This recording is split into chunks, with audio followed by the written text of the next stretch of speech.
Here we go. Is this the Ivano Rogan podcast? Yeah, the official. Yes, yeah. They call me the German Joe Rogan. Yes. German Joe Rogan, yeah. But you know what? So, I don't even actually know how to pronounce your name. So first of all, who are you, by the way? who I am? Oh my God, that's a very complicated question. No, just kidding. Beoknez. That's a. I am originally from Croatia, Serbia, Croatia, whatever. Ex-Yugoslav, whatever. And my name was actually, it's also on other games and stuff. My name is 2 words. It's Beo and it's Knez. Beo means white or blank or whatever, like Beo. And Knez is, I think that the German word Fürst sounds better. But if I would say the English word count, it would sound a little bit, Beo count. Okay, yeah, okay. White count, yeah, that sounds a little bit, if you miss one letter, it's gonna be also accurate, but not yes, that it's going to accurate, be so. immediately deleted, this video, unfortunately. Yeah, exactly. Oh yeah, I have to be careful now what I was gonna say because I'm usually talking a little bit freely, so you can freely censor some words. So Yeah, beeps, don't worry. or something. I have my beer. We have 3 hours of time at least, right? And we're gonna edit out everything that's too controversial. So feel free to shoot the shit. at least in my version, right? So. Well, I mean, I don't know. Maybe you saw me already. When I'm playing and stuff, typing some stupid stuff. Yeah, a little bit. I mean, we know each other for a while, right? We've played together a couple of times, but I think what probably most people don't know is that we already did what we want to talk about today, right? The commander hunting together once at least. I think you invited me once to the Discord server, and I joined once for one of those commander hunts. Found it quite interesting, but also confusing because there was a lot going on. Many people, and go here, teleport there. Yeah. At some point, we were on some invisible roof somewhere outside the map. Yeah, I actually prepared the screenshots. I'm gonna send you why we do. I'm gonna go to that reason why we do that stuff that you find a little bit weird, and you're not the only one. It has a lot of history. I will tell you, it's gonna be. I promise you, it's gonna be an interesting conversation because Commander Hunts is not just one activity. Especially in the pre 7.0 era, let's say, or even 6.0 era.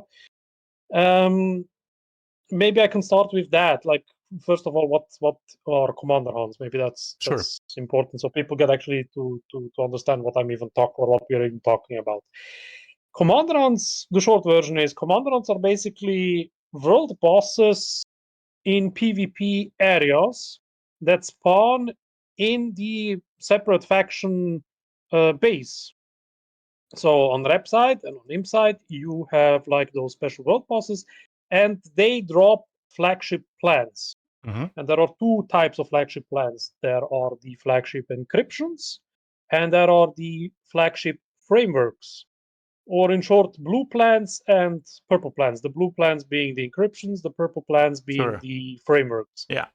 Now, the frameworks are used to unlock the flagship, obviously. That's why they're called flagship plans.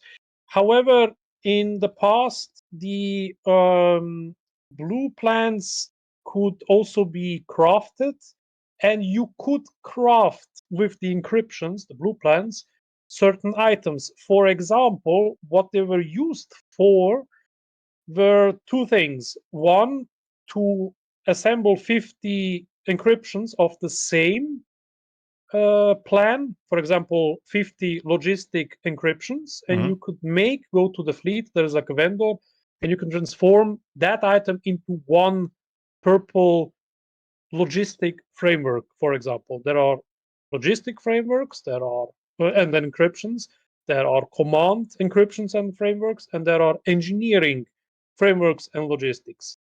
Now, what you could also do with the encryptions, the blue plans, is back in the day, like that is, I think, 5.0 or 6.0, and 7.0 then abolished that. I'm not sure, is nightmare crystals. Now, those people who are doing nightmare content on this game, they know exactly what I'm talking about. Those were actually special crystals, and they could only be used not in hard mode, only in nightmare mode. Um, to give you a boost of 20 or 25% on all stats: mastery, endurance, alacrity, critical. I don't know which things got boosted, but I know that it was like a 25% boost. Basically, That's crazy. it reduced the it was crazy, but it's also difficult to assemble those items, and as soon as you leave the operation, which I think was also an issue, you could, for example, disconnect from the game, and suddenly you're outside of the operation instance. Yeah. You lose the crystal. Ah, So so that, okay. for example, now I mean it's not people who do the stuff. That's also why it was always important to make like to play without the crystals first, so you know the basics, and then Mm, you can go back into the normal gameplay style, and make it easier and use the crystals and stuff. And obviously, people use those crystals. They were using them for farming and doing sales runs as well, because sales runs going faster if you have higher stuff, sure. stats and everything. So those were like the two things. Now, why is it important to I'm gonna advertise a little bit why it's important to buy it to rise the price. The important part about having flagship plans, or actually having an unlocked flagship, is you could use the unlocked spaces that you have, and that gives you the stats like I forgot what it's called again, the perks Yeah. for The the guild perks, guilds. right? Yeah. So with that, yeah, exactly, guild perks, and with that you can actually use them for a lot of things, for a lot of Mm, content, especially if you're like a smaller guild or a guild for beginners, and you go on different planets. You have like this possibility to actually use them properly, mm. etc., Yeah, etc. I mean, So there's yeah, that's some like stuff like more experience when doing certain activities, right? So yeah, might be nice for leveling, but then also there's like the alacrity and the crit perk, right? That give you stats yeah, that you can exactly, use in exactly, yeah, operations, not in PvP, unfortunately. yeah. Mm. That is, well, here's the problem, and I don't understand the developers. They are this is my issue a little bit also with the game and the developers, because they aim for one expansion but don't close the logic of the other one. Now, hear me out.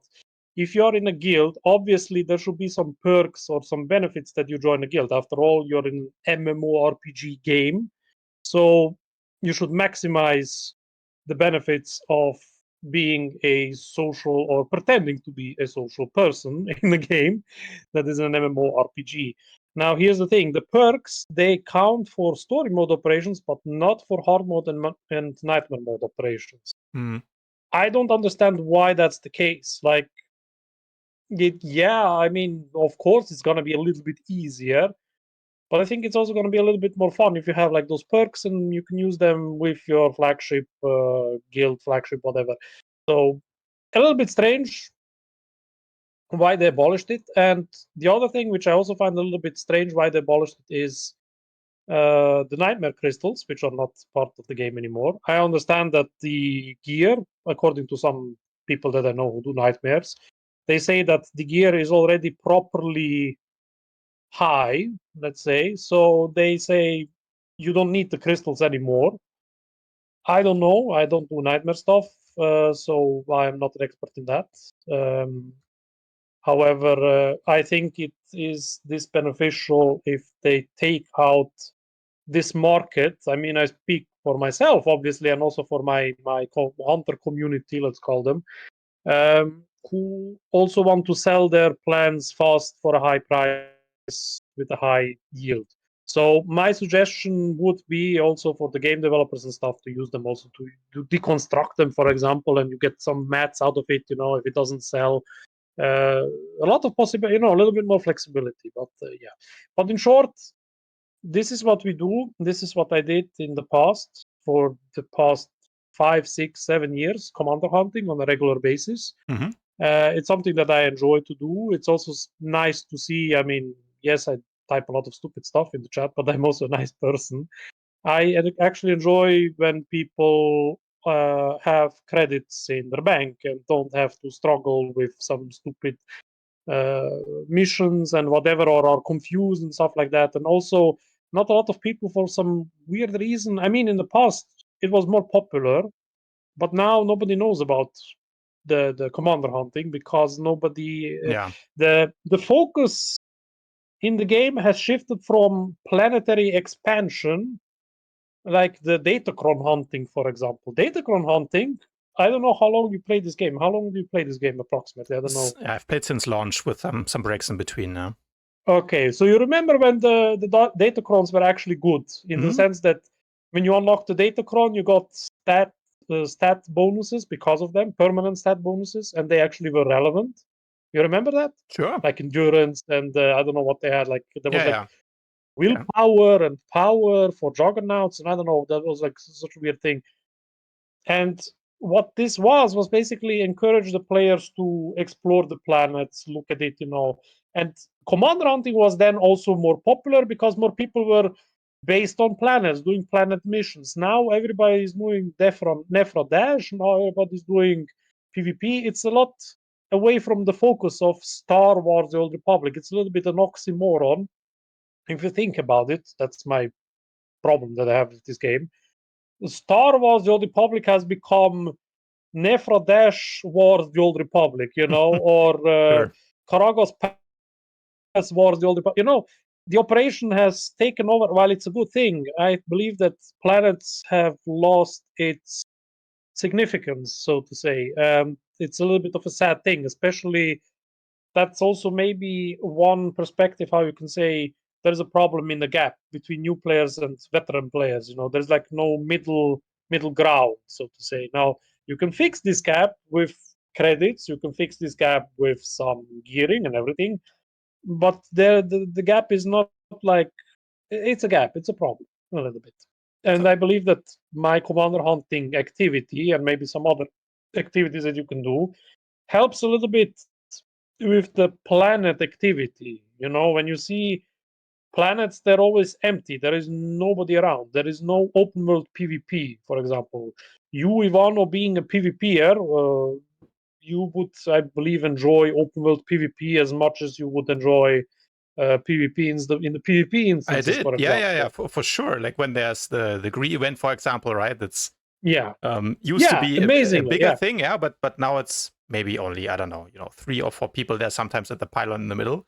But for sure, like back in the day, there was Ilum, for example, right? You had the open PvP there, and then in Tatooine, the Outlaw Stand, there was fun as well all the time. Yeah. But to be Yeah. honest, like Yeah. the commander hunting thing, of course, I did a long break at some point between, I don't know when it was, 4.0 and 6 point something. So I think Okay. I missed a lot of the content.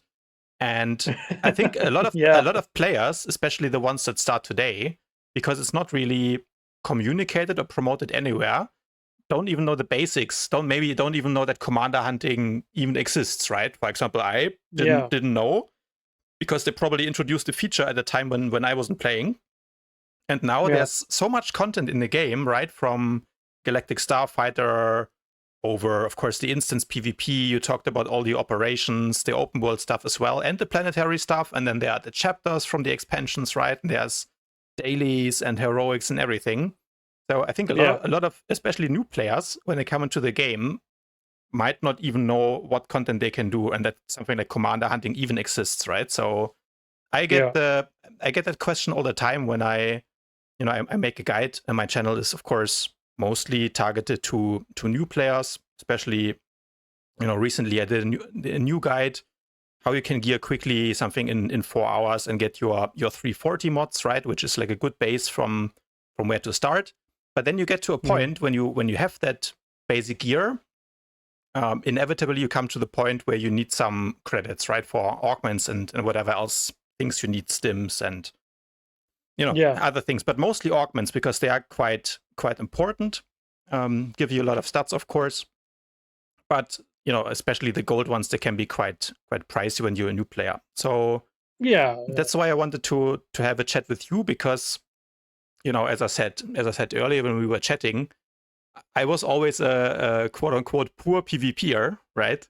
Yeah. Because I all I did when I logged in was basically play PvP, right? Whether PvP, that was open world or just queue for war zones and then later arenas. But I never had, I think, you know, more than 1 billion credits in the beginning at least, because all I did was play PvP. And if you only play PvP, I think it's very hard to, maybe not impossible, but very achieve hard anything, actually. to get any credits, right? So I mostly I mostly borrowed credits from Tiba or got them through some friends or third-party sources. If you know what I'm talking about, don't want to get banned, but as a PvPer, I think it's understandable. I know some people who did. I will explain also a little bit of the stuff that I know that I could have used as well. I'm not judging people. I'm judging the people selling it, not the people buying it. I think the question is, if you're a new player, right, and you're starting, maybe you have your first gear set. The typical, like when people ask me, you know, oh, I have no credits, how can I make credits in this game? I basically tell them always, you know, farm some tech fragments and then exchange them for the OEM RPM crafting mats, right? Sell them on the GPN. I think they go for like 11 million a piece or something at the moment, at least on Darth Malgus. Or you know, buy and sell some things on the GTN. I know a lot of people do that as well. I was never interested in that. Like I said, I just really didn't care. I always tried to get my gear somehow for PvP, and then I just played PvP. And if I had like 1 million credit left, that's fine. But yeah, playing the GTN or maybe crafting something, right? Like a lot of people do crafting. They buy mats and they craft them into augments. I mean, there are also options. For example, when you speak about crafting, there is like Botcrafting, which is very efficient. It's one of the things which I'm not judging because, first of all, it's easy to achieve, and also because it's not. I understand that nobody wants to like stand there for 2 hours and click the same thing over and over again without any playstyle. Sure. So there are areas where I accept and tolerate bot activity in this game, like for example bot crafting.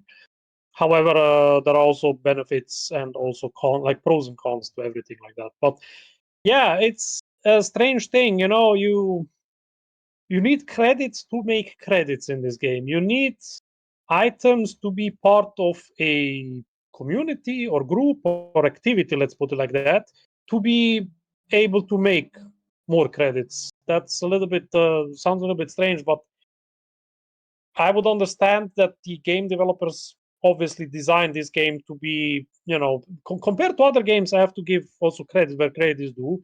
This game has a lot of freedom that other games don't have without subscription. So free to players can do the story mode progression of their characters and everything without subscribing, and also have a lot of content and everything. Compared to other games, this game has a lot of content for free to play players, so that's good. Yeah, I also understand that they implement a lot of, let's put it, money traps, or like, oh, you're limited with that, but don't worry, if you subscribe you will get this and that benefits. So I'm fine with that. I have to say they have a good system when it comes to that. But again, on the other side, if you want to have credits, which again is a little bit, it's always cartel coins or credits. What is better, especially when the inflation is like low like that. I have no reason to buy cartel coins because now that inflation is down and I have like rest credits from the billions that I had, and I can always make a lot more. I can always say, okay, you know what, no problem. I'm gonna go and just buy stuff from the GTN. Sure. So it's a little bit back and forth. So However, making credits in this game is a little bit of a strange thing. It's also a little bit depends when you start to make credits. If you started 3 years, 4 years, 5 years ago, there are different scales. During the inflation time, a billion credits is nothing. Now a billion credits has some meaning. Yeah. I remember also a time when what is it called again? The not silver, platinum, the platinum item, like the Revan set. Mhm. That was like 20 million credits worth. That was like, wow, that is super expensive. Yeah. And here I was, crafting my color dyes, and selling them for, I don't know, 50, 100,000 credits, and then I managed to buy it before I started intensely to hunt commanders. There were also some other items that I also did. I mean, I didn't buy the Revan stuff. I don't like it. But some other stuff that I bought, and later, yeah, I became insanely rich, with the hunting and everything. Mm-hmm. But I don't know. For commander hunting specifically, there has been also an epoch where, especially 5.0 and 6.0, where one of the biggest, let's call it dramas or even conflicts on the game happened. I was maybe a main focus of that as well, and so was a lot of other people. I don't know if you remember Stroke My Wookiee, the guild. Sure. I don't know if you remember Rest in Peace, Shields of Destiny guild. Yes, rings a The bell. Exilium guild as well. Yeah. Yeah, so those were like the big trio of guilds, I would say, like the triumvirate. And there, and I regret that I deleted the message, but I know that once Ulavi actually sent me like a message because I was undercutting him. When I was hunting commanders, I undercut him for like very, very a lot for the plans. And he was begging me not to undercut him because he needs to pay out his members for conquest, basically. That was like the reason why I should not have undercut him, but I still did. And I deleted that message. Instead of screenshotting it, it was one of the things that I could use to bolster against him. But yeah, he's off the game now. He married or something. Yeah, he was stuff. the guild leader of Stroke My Wookiee, right? Yeah. Yeah, and again, credit where credit is due. He has been a person who did a lot of events, like not only him, but the Stroke My Wookiee guild did a lot of events for, let's say, for example, the Manhunter achievement. So you go from planet to planet, you do the open world PvP, but speed. Then also some nightmare mode operations, hard mode, what SWTOR Guardians did, but on a bigger scale. Let's put it like that. And they were also top conquest guilds, so they always had these events. They had it very well planned out. They had like a very good structure. However, they were also gatekeeping a little bit. I mean, a little bit. They were gatekeepers.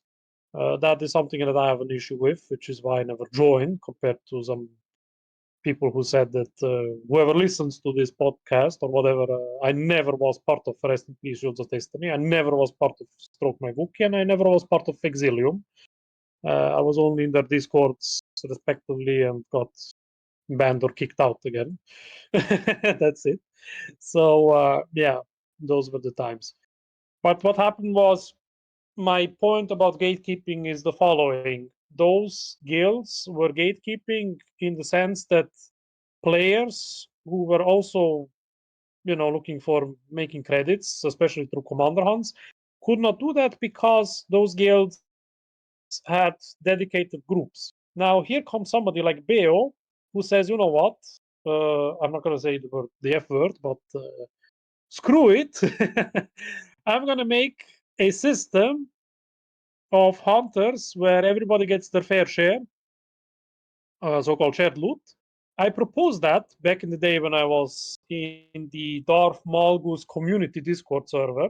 Mm-hmm. Multiple times. I also set out my objections that while I support open world PvP, I do not support that people come and just start to defend, especially to new players. I think it's a little bit a dick move. So I said, you know what, I don't want to have that. It's a little bit stupid. I mean, I can PvP and everything, but it's not really PvP if you go defend and also pull the whole base. So the mobs, like the sentinel droids and everything, who have like world bosses and even stronger than world bosses, health bars, and the attack as well is also enormous. So I think that was a little bit of a stupid move by the so-called commander defenders. again, you can like swap back and forth to another faction and defend the commanders. You can still do that. And that was my objection. And what also was my objection is that one group, stroke my Wookiee and rest in peace Shields of Destiny, has like the privilege to be uninterrupted in hunting, while we have to like be interrupted because, you know, it's a free game, you know, it's open world PvP under the pretext. Like, yes, it is, you know, on the pretext it is true, but if you go out of your way to see the name tag, you know, oh, Beo is now on, let's say, Belsavis. Let's go to Belsavis, or he's there. Let's go there. You know, like really dedicated every day becomes a little bit of an annoyance. So Sure. in the end, we managed to do that, which leads me to my second point, and that is the places which you saw, those invisible walls and the platforms and the rooftops and everything. Yeah. Let's maybe That was our basically like take one more step back, maybe, because I think if you're a new player, you've never heard about any of this, you might be probably confused as fuck right now. So in a nutshell, what I understood was you go to some planets, right? There's Belsavis, and I don't know what other planets are there that you can go to. Yeah. Corellia, Illum, Yavin, Alderaan, Tatooine, Iokev, Vos, Hoth, Belsavis. Those are the 10 planets. 10 and planets. They are both on imp and rep side that you have to access in PvP instance. Very important. So not in PvE instance, but PvP. Okay. So that's where the fun aspect then comes in. And basically you go into the enemy base, right? So if you're a Republic player, you go to the Empire base on that planet, and then there is some kind of world boss mob in the base, which is some commander that spawns, and you kill that guy. That's the basic plan, right? Yeah, they're called Veteran Republic Commander or Veteran Imperial Commander, or they're called by their names. Like they have like Master. There was like this. It's actually also very funny. It's called Veteran and Master, and just like Nightmare and Hardman mode, the veterans are the easy ones. The Master are the Nightmare, you know, bosses, so to say. I mean, they're not hard to kill, obviously, but they have like a name to them. And the veteran bosses, they drop maximum. I'm just gonna go a little bit through the how should I call it, like stats, how it works. Yeah. Both named or veteran, respectively, whatever you kill, are dropping maximum 12 encryptions, the blue plans, and the veteran ones, the veteran commanders, they are easier to kill. However, they have a 10% chance to drop randomly a purple plan, which then again is divided by how many members you have in the group. So one of the members, for example, let's say 10 people, so there is 1/10 chance that you will get this purple plant that drops. Yeah. Which makes you insanely rich from the get-go. Like that is like a plus of 30, 40, 50 million, depending how the GTM prices are. Okay. And the encryptions are around between 200, 300, 400, 500,000, sometimes higher, sometimes lower. It's a fluctuating market. It's like Bitcoin a little bit. Sure. And then you also have the master commanders, and they have 100% chance to drop one purple plan. So they always drop one purple plan. Again, divided by the members, how many you have, that's the chance that you will get it in the group. However, the 12 encryptions are also divided. So if you have, for example, 15 people and you kill a commander, then 3 at random, again, 12 is the maximum. So 3 at random will not get the blue plans at random. Okay. So that also happens. And some people, you know, when I hunt, sometimes they're like, "Oh my god, I didn't get it." It's like, yeah, it happens, you know. But next planet you will get it. Maybe. What's the minimum of players that you really need to kill them?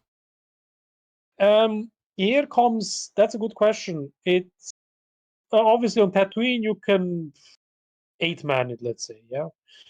But for example, if you go on some planets, it's a little bit tricky to say. Yavin, for example, being like the highest, Iokev is even higher, but there is a trick how to kill it there, which I'm not going to reveal immediately.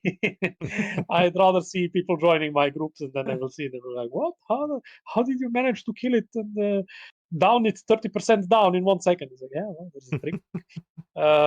there are also some other tricks how you can do it on other planets, but again, it's a little bit of a little exploit in the game, but that's not my problem. It's the problem of the developers not developing the game properly. Sure. So you understand. On Yavin, for example, obviously you need more people, and this will sound a little bit strange.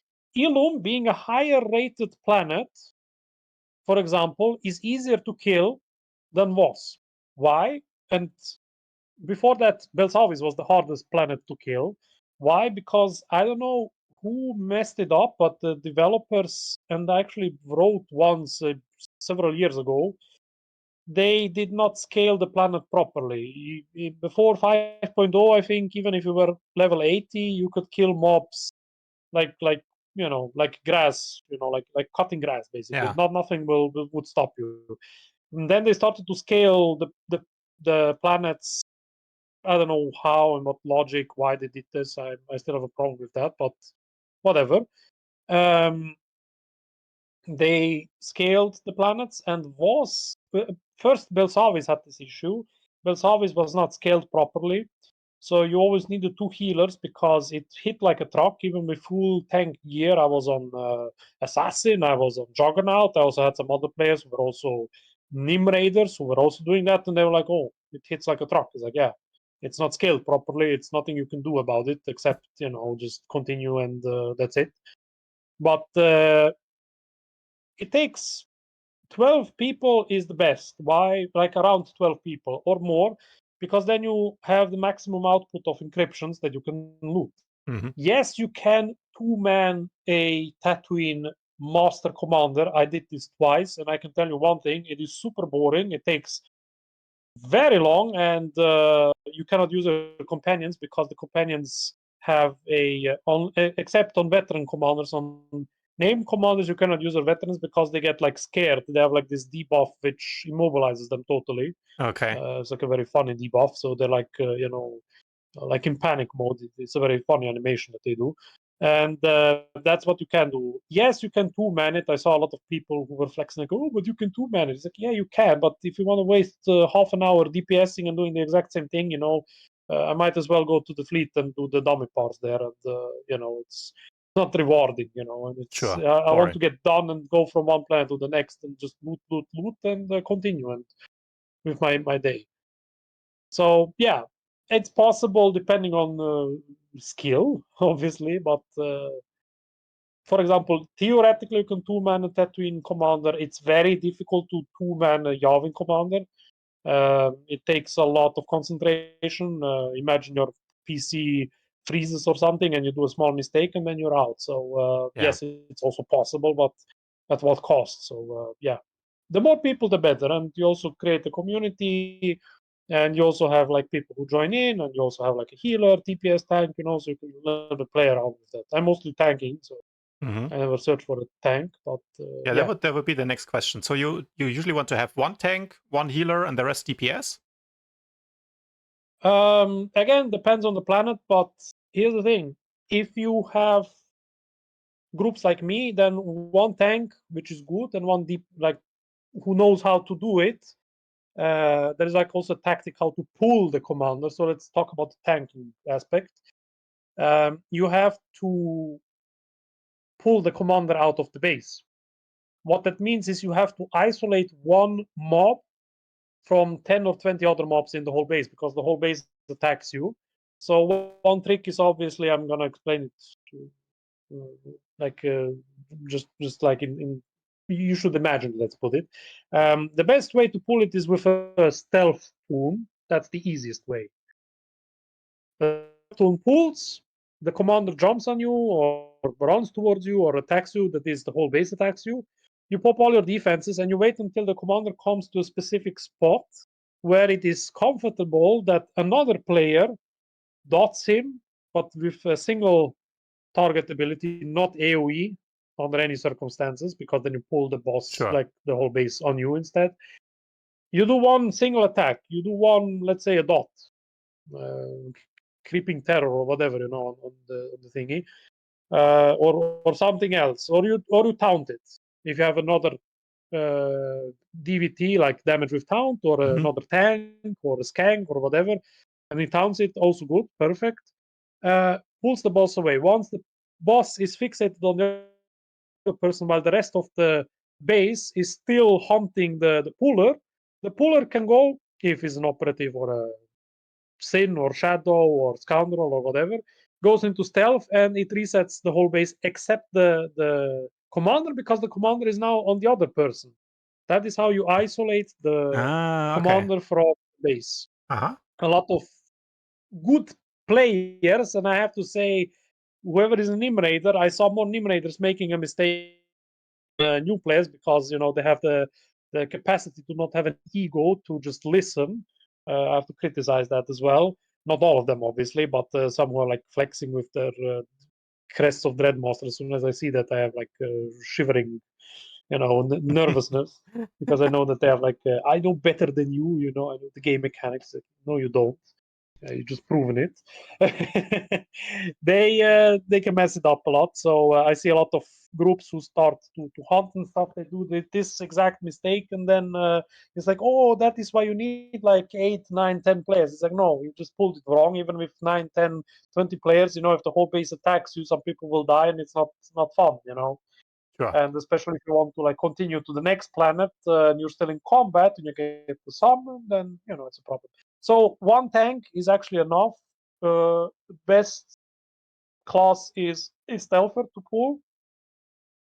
What I do is I am a tank, same tank, so I pull. Somebody dots it or pulls it away from me. I go into stealth. I Phantom Stride and basically Shadow Stride. So Phantom Stride, sorry.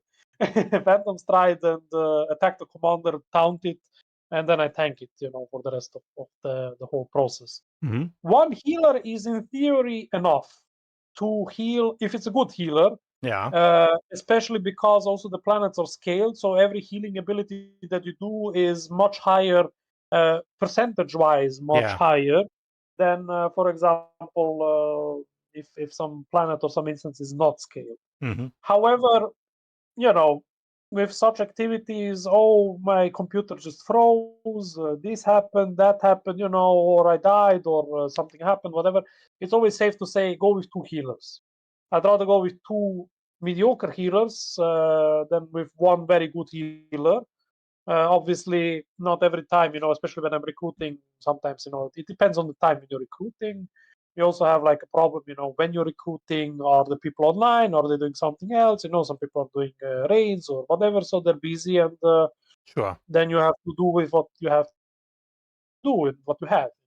So you pull a little bit more tank gear out instead of DPS, instead of skanking, and it's also doable. And so far, I didn't have any major issues. Like I had some small issues, but not that much. What is also important for the healers, later I'm going to come to what the DPS job is. The main problem that I have with healers is when they're new, they start to heal and they start to apply, like for example, the scoundrels or the operative, they have the healing probe. And if I'm, for example, a puller, like I pull the base out, then the healing probe, which is still attached to me, gives aggro, like it aggroes the base, and it goes to the healer, the whole base. Yeah. That is why I always say when I start pulling out, don't touch your computer. Like especially if you're new, don't touch your keyboard, don't touch anything. Don't. If you know what to do, then I allow you to apply your this or that, like the healing probes or whatever. Yeah. The mercenaries have this other stuff. I forgot what it's called. It gives you like 7 stacks of whatever. Yeah. If you do it only to the group, but not to the puller, I'm okay with that. Very good, even better, because you know what you're doing, gives more healing, etc., etc. But if you don't touch. And that leads also to my second part, which is the DPS. If you are, for example, DPS, and let's say, for example, a Marauder, and you have Predation, you use Predation. When I'm pulling, you're pulling the whole base. Even if I go stealth, the base goes on you then instead. Okay. Because you aggroed it. You helped me, so to say, so I'm not like so. So it's like a domino effect that has to be isolated one from the other. Yeah. Predation, even though good meaning, even though good intentions, good intentions are. So just don't touch the keyboard basically and wait till the tank pulls, yeah? Yeah. The tank pulls or whoever is able to pull it, Yeah, the stealther, who let's can say. like evade stealth it out. You can also evade the mobs, so it doesn't have to be a stealther. But then you need to have somebody who is a tank who can taunt it away, and then the DPS who pulled or a healer or whatever has to run away from the base until the mobs are evaded. Yeah. Including maybe also depends, just evade. So that's a safe bet how to pull a commander properly. Now you have to do it every planet, every time the same way.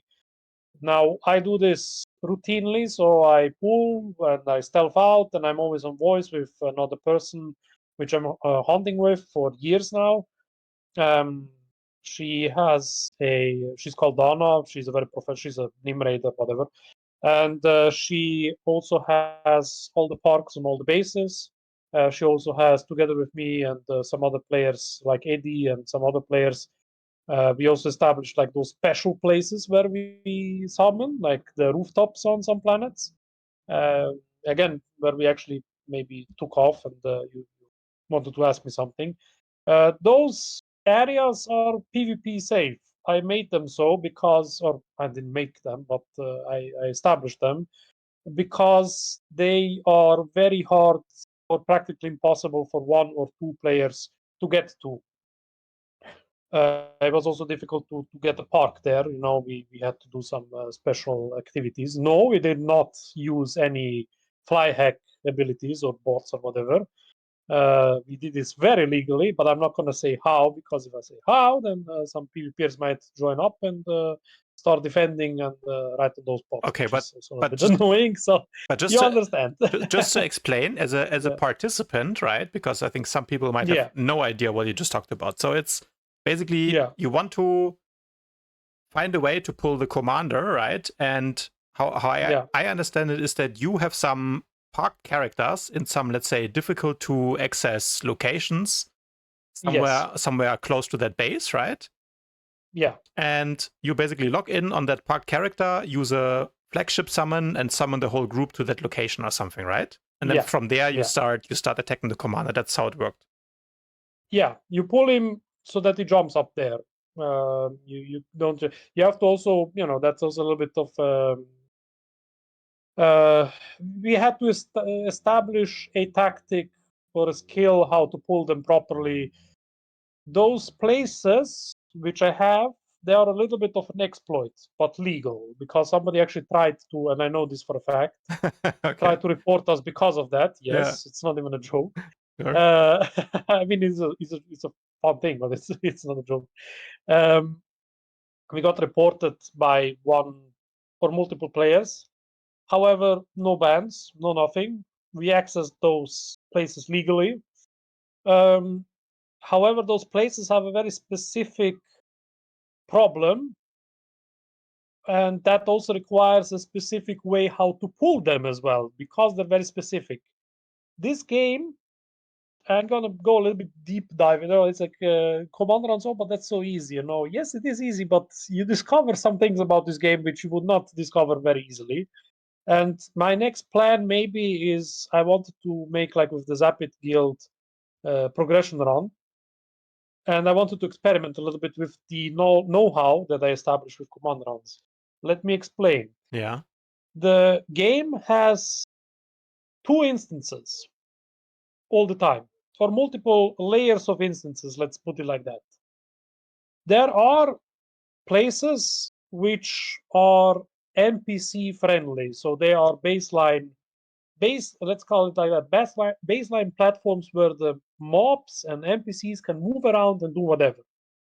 NPCs also include your companions. So if you see your companion is doing something funny, you have entered the area which is not for NPCs. Okay. One best way to prove that, which is also easy to access actually, is if you go to Korriban. I don't know if you try to do that. There's like a small bridge. Like not a small bridge, but just a bridge. If you go down from the if you go to the planet, there is like this shuttle ship that brings you there. Yeah, and there is like, I don't know if you saw that, like this big elevator there, and you can actually jump on that elevator and then jump down. It takes a little bit of parkour skills. But you jump down, you land there. I'm going to show you maybe one day. It's a very funny spot. You jump down there, and then you pop your companion out. The companion doesn't move. It just can't. Okay. Because it is an instant that the NPCs or the game, I don't know how to put it, game doesn't recognize or accept or whatever. I'm not going too much into details because I don't want to reveal exactly what we do with the pulling. Because again, PvPers, that was our big issue, big problem in the past. But what we can do is we pull those commanders. And what I can also tell you is based on those special spots, we can either kill it up there and the PvPer can just look, and not do anything. That is called cuckoldry in a very special term. And the other one is we can also do fall damage on NPCs, on those bosses. Which means, yes. And we can actually do fall damage on the commander, very specific ways. Tatooine is the extremest one. We can basically do fall damage up to 70% down, so it's like left with 30% health. Name one or veteran one, doesn't matter. It's percentage damage, it's not point damage. And you kill it down there in seconds, basically. It has its benefits, obviously. However, what I can then also reveal maybe is if you kill it before you do if you kill it by doing fall damage only, you cannot loot anything, so it's dead, and it's not lootable because it died of it's gonna sound funny, but it died of natural causes instead of the player. Yeah. So you cannot loot the commander anymore. But those are like the two things. And now here comes when I heard the rumors, what is it called again? Dread Palace. Yeah, the Dread Palace operation. And I think Calphius, the fourth boss or whatever, he jumps around. It needs to be a boss that jumps to one player or the next. There are actually multiple ways which I want to figure out to do fall damage on those bosses, which you can do in story mode, hard mode, and nightmare mode. And I want to do that one day with the progression run. I want to explain the stuff that I do, and obviously we will do it maybe like that. Which again, yes, it is kind of an exploit, but again, why is the game enabling that? Like, I'm doing it legally. You cannot just do it anyway. But if you stand on a very specific spot as a tank and you get pushed up, for example, and then the boss follows you and you jump down, and then the boss jumps down, then the boss loses health. Yeah. And then you indirectly do, I don't know, a burst of 4 million damage points, something like that. If you look at, if you compare the percentages to like the health point bar, you can calculate how much damage you did indirectly. So yeah. Yeah. Clever use of game mechanics. Yeah. But again, it's not cheating. It's not whatever. It's some sort of exploit, but it's a legal exploit, I would say. And I'm using it. I mean, I used it for the past several years, and some players complained, wanted to ban me. They didn't manage. I know who. I'm not going to name them. I don't want to. Some players are also not even playing anymore. Thank God. But I mean, thank God. It was funny when they were frustrated. So I actually wish to come back again and see that I'm still continuing the hunts. But yeah, there has been some instances like that. So I don't know. Do you have any questions about the hunting? Whatever. I mean, I hope I went a little bit too much into details, but basically, special world bosses in PvP instances, drop flagship plans, special ways how to pull them, obviously, special places where you can pull them. What I do personally, but everybody's free to hunt on their own, especially if it's a new guild and they want to expand the flagship. I'm more than happy to join in and to help them. I have enough credits. I helped 10, 20 guilds establish their flagship. One of them, which is still active, which I'm happy that they're still active, is Band of Brothers. Their ex-guild master is a good friend of mine. Sloven he's called. Now it's Het Butter or something like that. I forgot his name again. He's not a new guild master. Very friendly guild. They were also like one of the core members of my hunting group. So whenever I was organizing, they were always the first responders who said, "Hey, can I join?" Of course you can. So yeah, Cool. some other guilds as well that were part of this. Yeah. So yeah, that I hope wraps up maybe the commander stuff, but maybe I can also talk a little bit about inflation and everything. So yeah. so you pull them, you kill them, and then they drop the frameworks and the blue thingies, right? How they were called? I already forgot. But yeah, basically, encryptions. Yeah. Some of them have a guaranteed chance for the purple one, which is like 50 million, and there's 12 of the blue ones, which is maybe a couple 100K that drop for 12 people, right? So yeah, for credit farming, how much have you said obviously you did it for a couple of years already, but how much have you farmed in total with this commander hunting? I can show you, maybe if you don't believe me, but I can show you if you go to my channel. I don't know if you have access to it. The Evil Company. I have like the Chanter's screenshot channel. Yeah, you can send me later. Yeah. Yeah, I'm gonna show you. But basically, back in the day, when now you can imagine I'm still continuing to do that. But back in the day, I did the shared loot, and I always made a screenshot so that everybody's included. And if somebody said, "Oh, I didn't get like the payments," so I could pay, I could see or mail it or whatever. That's the reason why I did it, as a guarantee that people know they were in the group. It's like a bill of payment bill or something like that. I don't know. I treated it like that. I was very fair. I never wanted to scam anybody. There were accusations about that, but thank God I didn't even have to defend myself. Most players, and I can say like hundreds of players, if they're online, if they're on the same instance, obviously they always say, "No, this is bullshit. I'm not scamming. The BO has made me a billionaire," which always, made me a little bit of give me a little bit of an ego boost.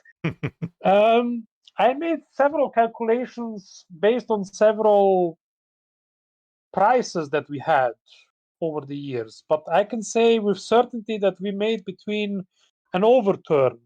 How should I put it? Like Umsatz in German. If you know what Umsatz is. Yeah, revenue. Sure. An overturn of, let's say, like, I calculate that as I get the plan, but I also share the benefits, the credits and everything. I was through I think maybe Dosia was the only player that had more transfer through her character than I did. Through my character, Beoknez and Belatea, there were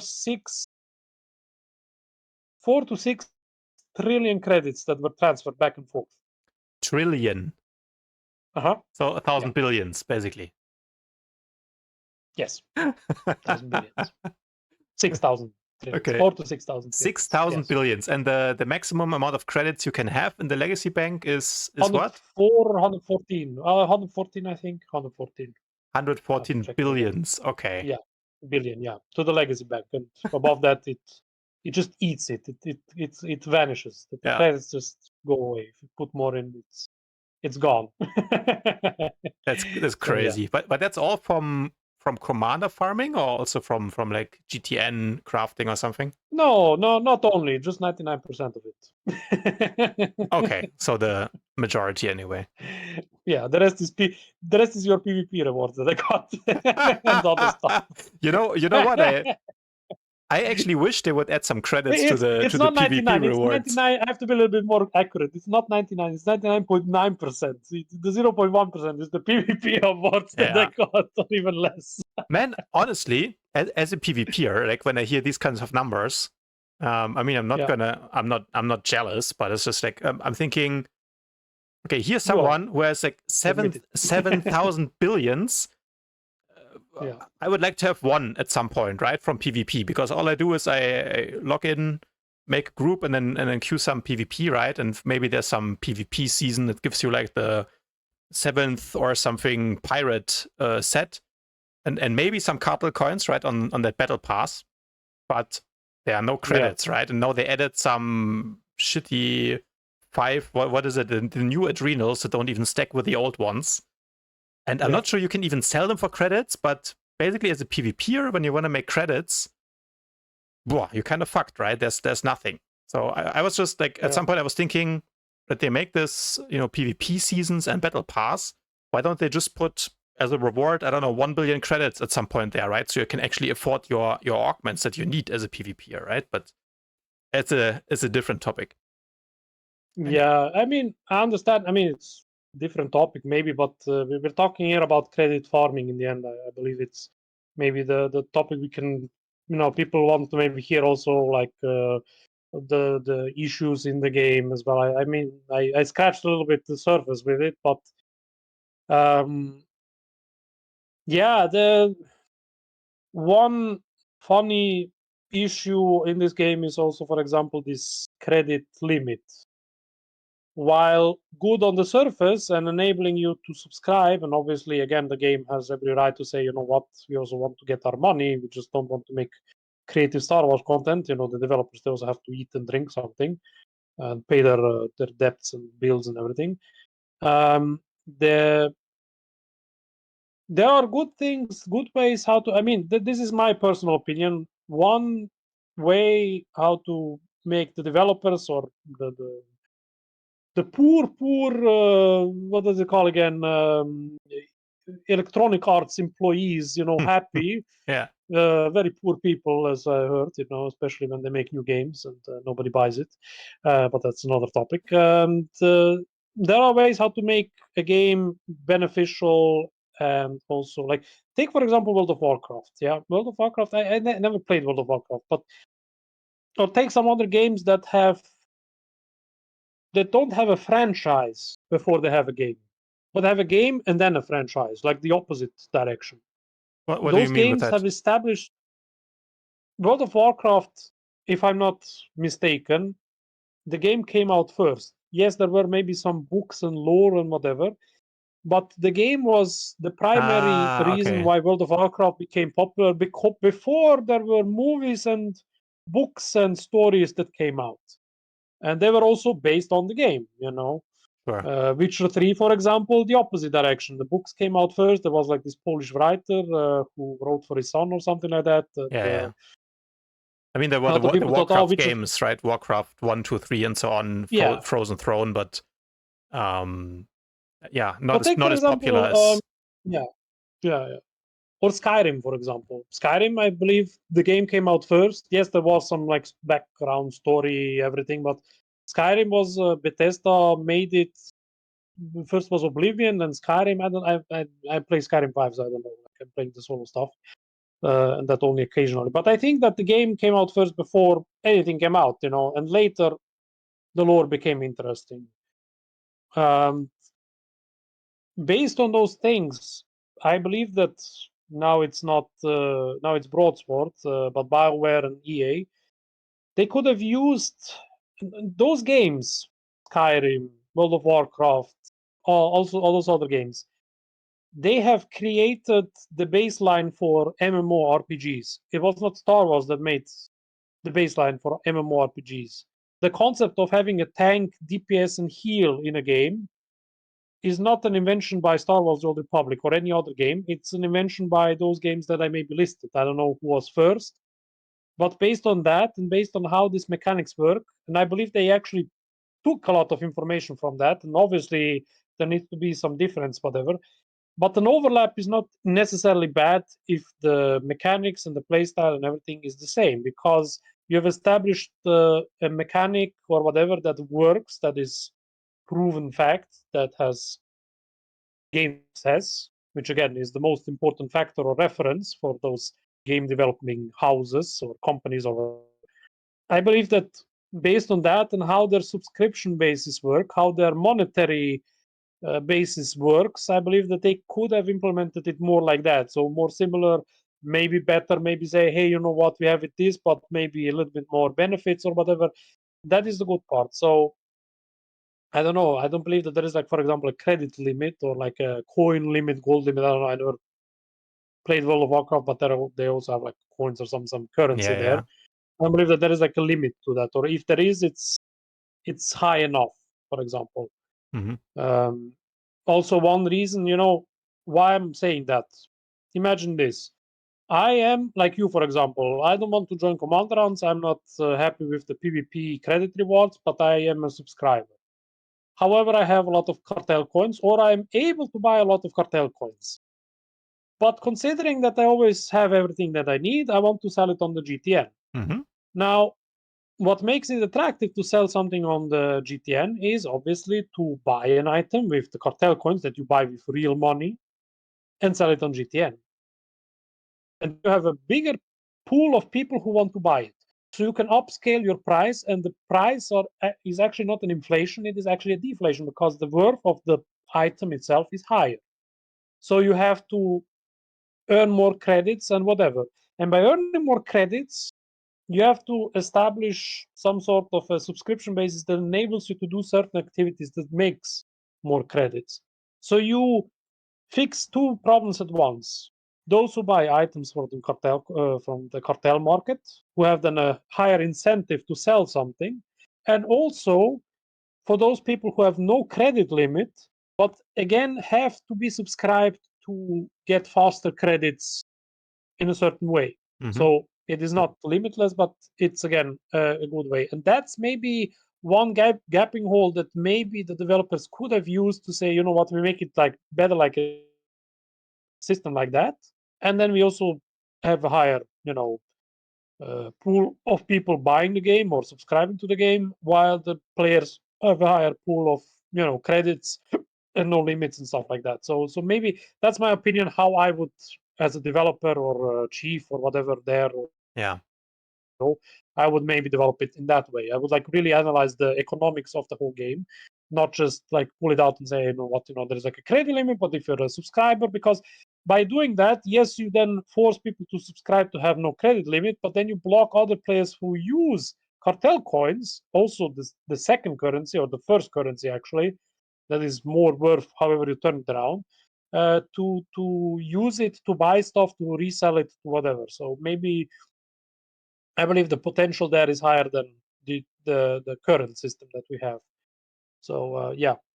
So That is the ways that you can make, like, actually generate credits in the game, right? I mean, there's not that many, right? You obviously have the whatever quest rewards, and there's also actually funny story.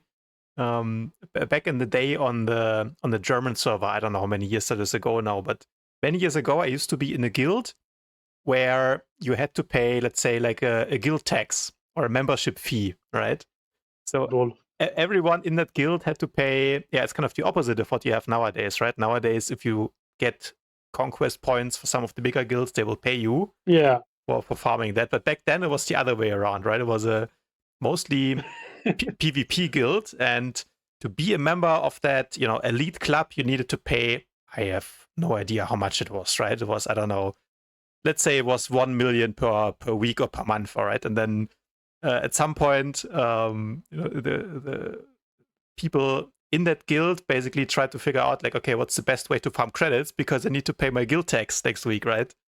So I don't know, what we did at some point was we were maybe you remember that there was some kind of time when you could go to Marquette and make a route there, and then with slicing, there were some loot boxes you could loot for credits, basically, right? So slicing, the slicing crew skill, exactly, and there was I did that on Yavin later, but I know that's how I made my first million credits. Yes, I remember it very well. There was a thing back then, and there were also some people who I think were using bots, because they would always like spawn camp a location, and as soon as it spawned, they would loot it, so you could like almost never get some of the boxes. But yeah, that's still the case, by the way. But continue. No, anyway, I just wanted to I just thought of that, because there was a thing back then that some of the players did to play their to pay the guild tax, basically,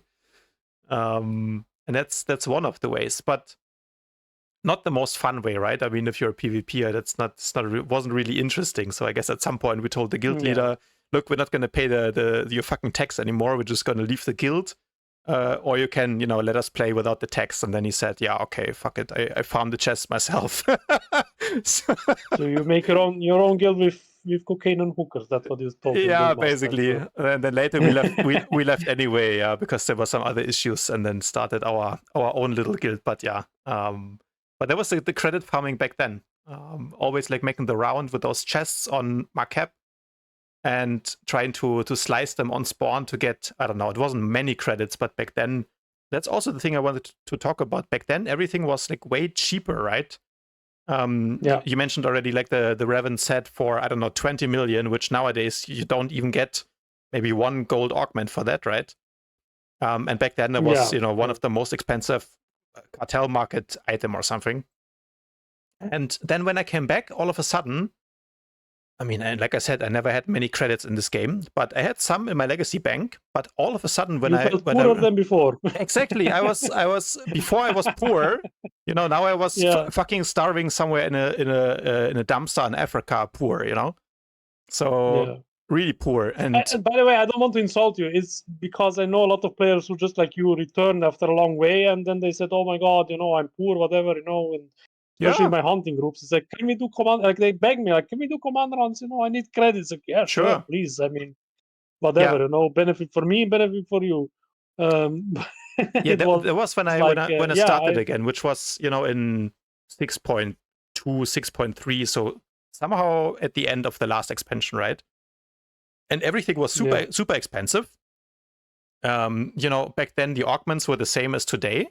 You had the 300 item rating gold augments, and just that they were, I think, even more expensive than they were now, right? So at some point, those augments were, close to 1 billion or even more than 1 billion per augment, right? Yeah, it was crazy. And of course, I didn't have 1 billion, so I did what many other people did, and I bought some credits, right, at the credit seller for. Back then, they were even really cheap. They were maybe, I don't know, 1 billion credits was, I don't know how much, but a couple of euros, right? Not very expensive. So for, I don't know, 15 or 20 euros, you could basically buy a couple of billions, and then you buy a whole set of augments. And I know a lot of players who did that back then because there were not many good ways to farm credits, and the prices in the game were extremely inflated. And I don't really know, because again, I didn't play, how that happened. But I thought maybe, you have some background on like how this crazy inflation happened, and I do. What happened there? I mean, I'm happy that we have a lot of time because I can actually talk freely a little bit about it. Well, I have two things that I can add. With the commander hunting, it goes back a little bit to that because that's like the thing I'm most known for. That and the stupid advertisement for my guild. Here comes the thing. I was talking about the big guilds who were some sort of gatekeeping, some sort of open. Let's put it like that. They had massive problems. There was like bot invites and everything and stuff like that. Through the drama and the fights and the conflicts, which, by the way, if on Tuesdays, always when you have the reset and you have to be like 1 week in the guild for your conquest to matter. Yeah. I'm part of the reason why that's the case. Okay. I'm also part of the reason, not me, but my community who were like very vocal about this, was the case. I don't take credit for that alone, especially, I mean, I take maybe even the least amount of credit for that because some other people were more active in that part, but they were also hunting commanders together with me. So we had like this third side of they were like, rest in peace was Stroke My Wookie and those affiliated with Stroke My Wookie, more or less. And we were like the third, section of people. We are also the reason why botcrafting is not conquest beneficial anymore. So you can still botcraft. Again, I have nothing against that. However, what I have against that is if you are in a guild, back in the day, you have the infinity crafting mission. Infinity means you can infinitely amount of times you could do like craft the same item over and over and over again. Yeah. And basically you can you can just install like you have like several players that donate to you some mats, some items, whatever, especially the mats to craft dark projects, which are not that hard to craft, especially when you have a bot and if you have like separate accounts, which goes a little bit into illegality or is maybe illegal by the terms of service. But again, I don't judge too harshly. However, I Sure. said, you know what, fine, everybody can botcraft. However, then disable the botcraft, like the infinity mission, like make them a daily thing. You can like 10 times get, you know, the conquest from that, but then after the 10th time, it doesn't make any sense to craft more, except if you really need the items for it.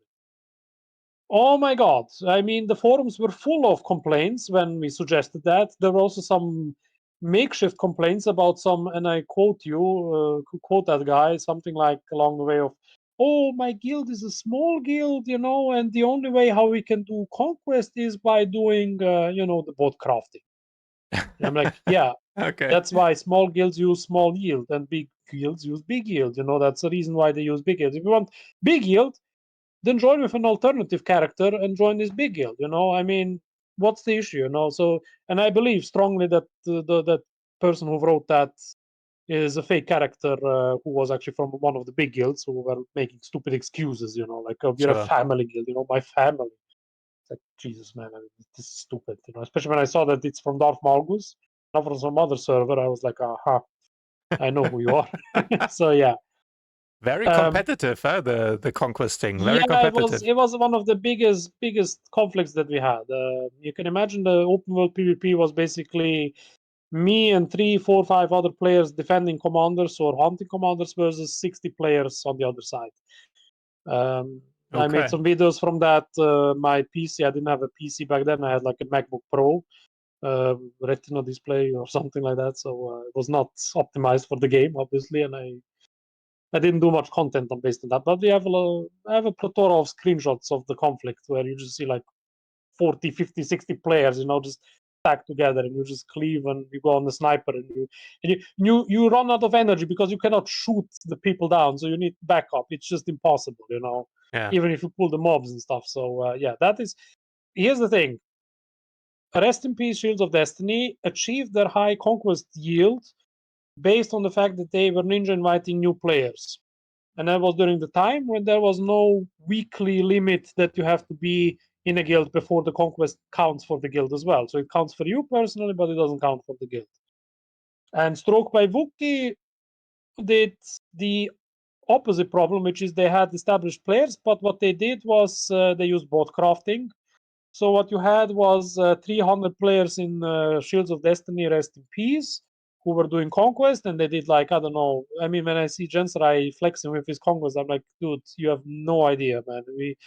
You are nothing. You know, you're just the remnant of this game, and that's why we're on top. You know, it's like always flexing a little bit. It's like I'm talking here about guilds who did 3, 4, 500 conquest points on a weekly basis, half a billion, quarter a billion on a weekly basis.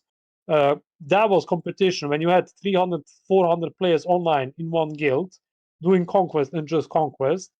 And then you had Stroke My Wookie with 30 or 40 players online, and they achieved like they're the first guild to sorry, they're the first guild who achieved 1 billion over 1 billion conquest points.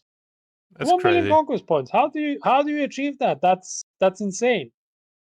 However, I know it's not, because they used the exact thing that I was criticizing, bot crafting. And then I have, because I had some spies that I still have, they were making screenshots, because you can go into the guild and you can see how much each person made in conquest points on a particular time in every second, and you saw people who make 20, 30, 40 million conquest points. One person making 20, 30, 40 million conquest points. Can you imagine that? Yeah, And then I you say, don't think oh, I this ever is had so fair game. many. That is not fair game.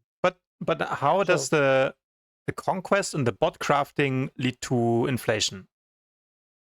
I well, don't get that. here comes the second part. This is why I'm a little bit also into that. They were bot crafting is.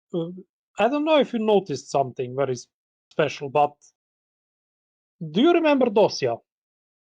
That's the guy on the fleet who is always writing the trade channel, right? Exactly. Yeah. And he was always trading the gold augments and whatever. Yes. Yes. Here's my. I have two. I have two evidences. One which, because of the protection of the person who has an NDA with BioWare. I'm not going to share, but I'm just going to mention one thing or two things. One, ever since Dosia disappeared, I don't know if you noticed this, but they, in the same time when Dosia disappeared, in the same time frame when Dosia disappeared, they were fighting very hard against inflation, the developers. They were closing accounts. Yeah. What you also maybe noticed is that there is a significant small amount compared to the past, significant small amount of players, amount of bots who are sending you messages of go to gamestop.com/something something. Yeah. Now they do it in the say chat on the fleet, and it's not even that. I mean, if you need, I mean, people use it still, but they don't have the mod. They still have the credits. They still have this like proxy accounts. They still didn't figure out who has those proxy accounts, who's leading them, which is very difficult, and that would take a lot of legal effort to establish. I understand the developers. I can give them a little bit of free roaming when it comes to that. But this is one of the things that killed inflation, and this is one of the reasons what caused inflation actually previously before they closed it down. A little bit too late, in my opinion, but better late than never. The Botcrafting enabled certain proxy accounts to go around. For example, you spoke about this. Is also why I said it's a funny story that I want to tell you. One of the players, quote unquote, or actually bots that was like farming on the planet, going around the, just going one route and starting to use. You said about slicing, for example. Yeah. You saw the people who were like using the slice. Now, for example, there were also some bots who do the exact same thing, but not with slicing, but with other items that are used for crafting certain materials that you could use then for the bot crafting, and also to make certain items which are good for augments and other things. If you want to craft augments, you still need the baseline. What is it called again? I forgot. I need to go to the thing because I'm Some online. scavenging materials, some bonded attachments. Yeah, bonded attachments. So bonded crystal, bonded whatever, and you still need that. And one of those players was the guild of Dosia is Agony. Yes, that was the name, Agony. And one of the players who was using them, and that is immediately when I understood why Dosia does what it does every day, each day. He was the guy who was making credits. He was the guy who sent credits to a proxy account. The proxy account sent the credits further to some of those GameStop accounts, and the GameStop accounts then resold those credits for real money, US dollars or whatever. That is how he got exploited. And I called him immediately a scammer. He doesn't scam with the prices. The prices are normal. In fact, he was the cheapest with the gold ornaments. But he was a scammer in the sense that he was using his credits to finance himself, obviously, with real money by selling those credits for real money. Now, that is a very strong breach in the terms of service of any game, including Star Wars: The Old Republic. Wait, okay, so basically now comes that guy. So what you're saying is the guy was, using some bot crafting programs, and because of, I guess, also some money he had to start, crafted the gold augments, sold so many of them that he basically had more credits than you could even have in the legacy bank, right? So, exactly billions on billions, and then sold them via different, alternative or proxy accounts for real money at the end. Okay, but so you're saying there's just one guy doing it? Here comes the small evidence. Cannot just be one guy doing that, right? Causing all this inflation? He was not alone, for sure. I mean, that is too much effort. And also on a daily basis. I mean, maybe he lived from that, paid his bills, whatever, I don't care. Here's an evidence why that's the case, why my accusation is true. I once, or a friend of mine also asked him once, he was also in Agony Guild, and he's like talking a little bit to him. I think he's a Russian, maybe he's a Russian girl. Agony, Dosia was actually a Russian girl, I'm not sure, but that's rumors that I heard. Somebody was on the voice channel with that person. whatever happened, or Ukrainian or something. I don't know. I mean, somewhere Eastern Europe, whatever. And what was the case? He was selling those things daily. Now, I said the limit is 114 billion credits, and during the height of inflation, each of those gold augments that he sold was between 3 to 500 million credits. You explain to me where he was hoarding those credits. The guild bank doesn't allow it. The legacy bank doesn't allow it. The personal account doesn't allow it. So there are two options. Either he has a proxy account, which again breached terms of service, or he was giving it to a third person or whatever, third party person, that GameStop thing, whatever, and they use those credits to resell them for real money. And then you have like a circulation of that. My bet is on the second part. And the second evidence for that is as soon, again, I said, do you remember Dosia? You said yes. As soon as Dosia disappeared, those credit sellers and the advertisements significantly disappeared. They're still here. They will always be there. There was always going to be some credit sellers for real money, but the amount of spam has significantly disappeared. I remember on a daily basis, I had to like go to my mail. Oh, I got the mail. Oh, it's some credit seller, whatever, and then I had to like block him or whatever. On every second day, I had to block somebody or spam, like report for spam or whatever. Now, I don't remember the last time I had to do that. So that is my second evidence. And now comes the third evidence. I told you about. I know a guy who was not directly a developer, but a he was a developer, but a creative developer. He was not a what is it called again, like IT developer. And he was like in a third-party company, whatever. But they had like a contract with EA and with BioWare and etc. etc. And here, I don't know if you want to censor this or if you want to keep it to yourself or if you want to leave it out. I don't want to risk the name of the person. I'm not going to say it even, whatever. It's a secret. But the people who were hunting with me and who were part of this whole drama situation with Ripsod and Stroke My Wookie, they know who I'm talking about. And he's now doing some other stuff. Very nice guy, very chill guy. He explained to me the following thing, and I don't want to endanger the game and people boycotting the game. That is not my objective. So that is why I'm also saying, if you don't want to release it, don't release it. This person, again, I'm not going to name him, this person told me that two developers from these third-party companies were part of the credit selling scheme. Okay.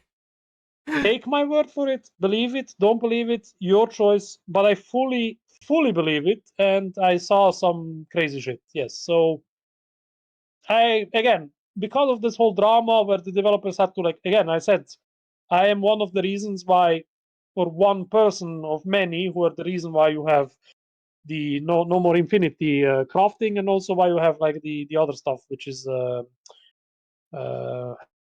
me out again, the guild thingy, where you have to like be part of the guild for a week and stuff. So got into contact with this person and he told me. And when I also got more suspicious about it is when I once called the supportive team of Broadsword, formerly BioWare, and I'm sorry, I'm not trying to be racist or anything, but some like Pakistani or Indian accent came over. I'm like, oh god, I don't, that's like they ship those like supportive teams and supportive whatever. I mean, again, the people, they do a great job. I mean, I cannot object. They also gave me like 1,100 cartel coins because of some issue, because one guy was actually trying to like spam ban in sense of like everything I said is like breaching terms of service. Super offended guy. My suspicion is it was one of the PvPers in recent times.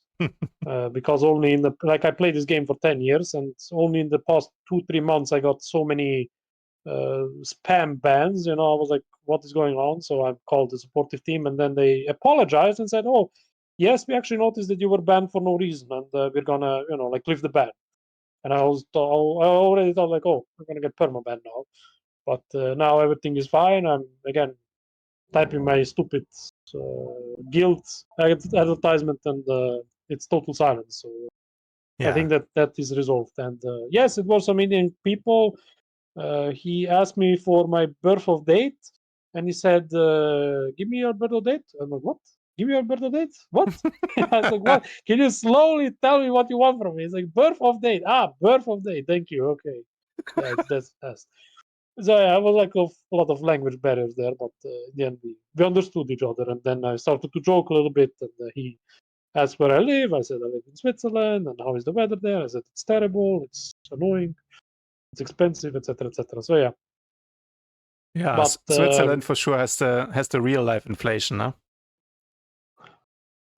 no, it's actually Germany. A little information personal about me. I work in property management for German properties for Swiss customers, and I can tell you one thing: you're German, buy some cans of beans and some food, because the prices are gonna go a little bit higher. I'm not Yeah, joking, by the way. sure.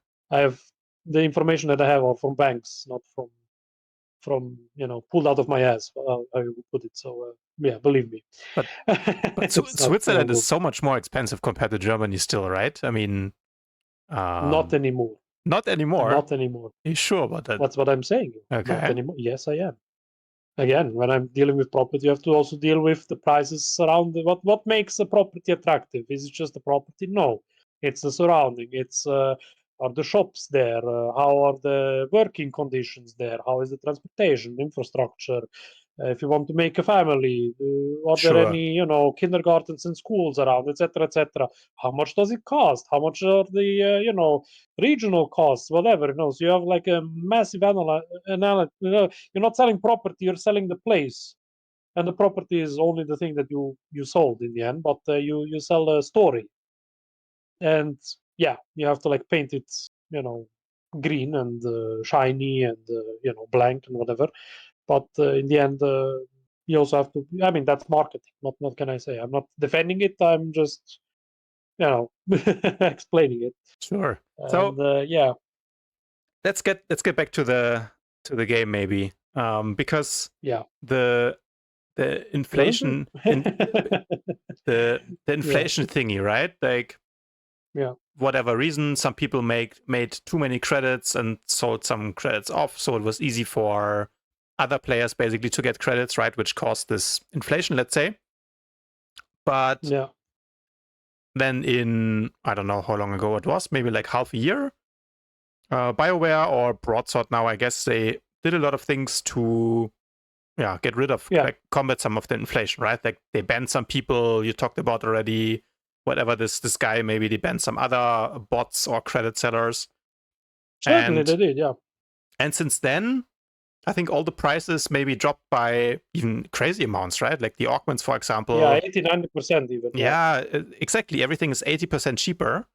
But at the same time, they introduced some credit sinks, which I guess in general is not a bad idea, right? So they have some, I don't know, for Yeah. example, the repair costs are higher now, and the quick travel costs something, right? So exactly, there's basically taxes on many things that you do in the game, because they're trying to have some credit things, remove some credits from the game as well, to keep kind of the overall economy stable, let's say, right, and avoid that some crazy inflation like that happens again.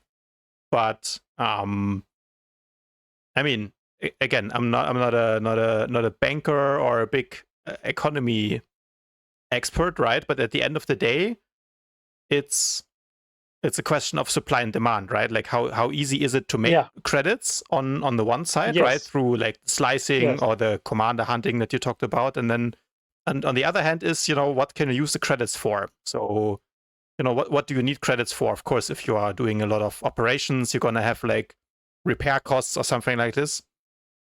But I guess,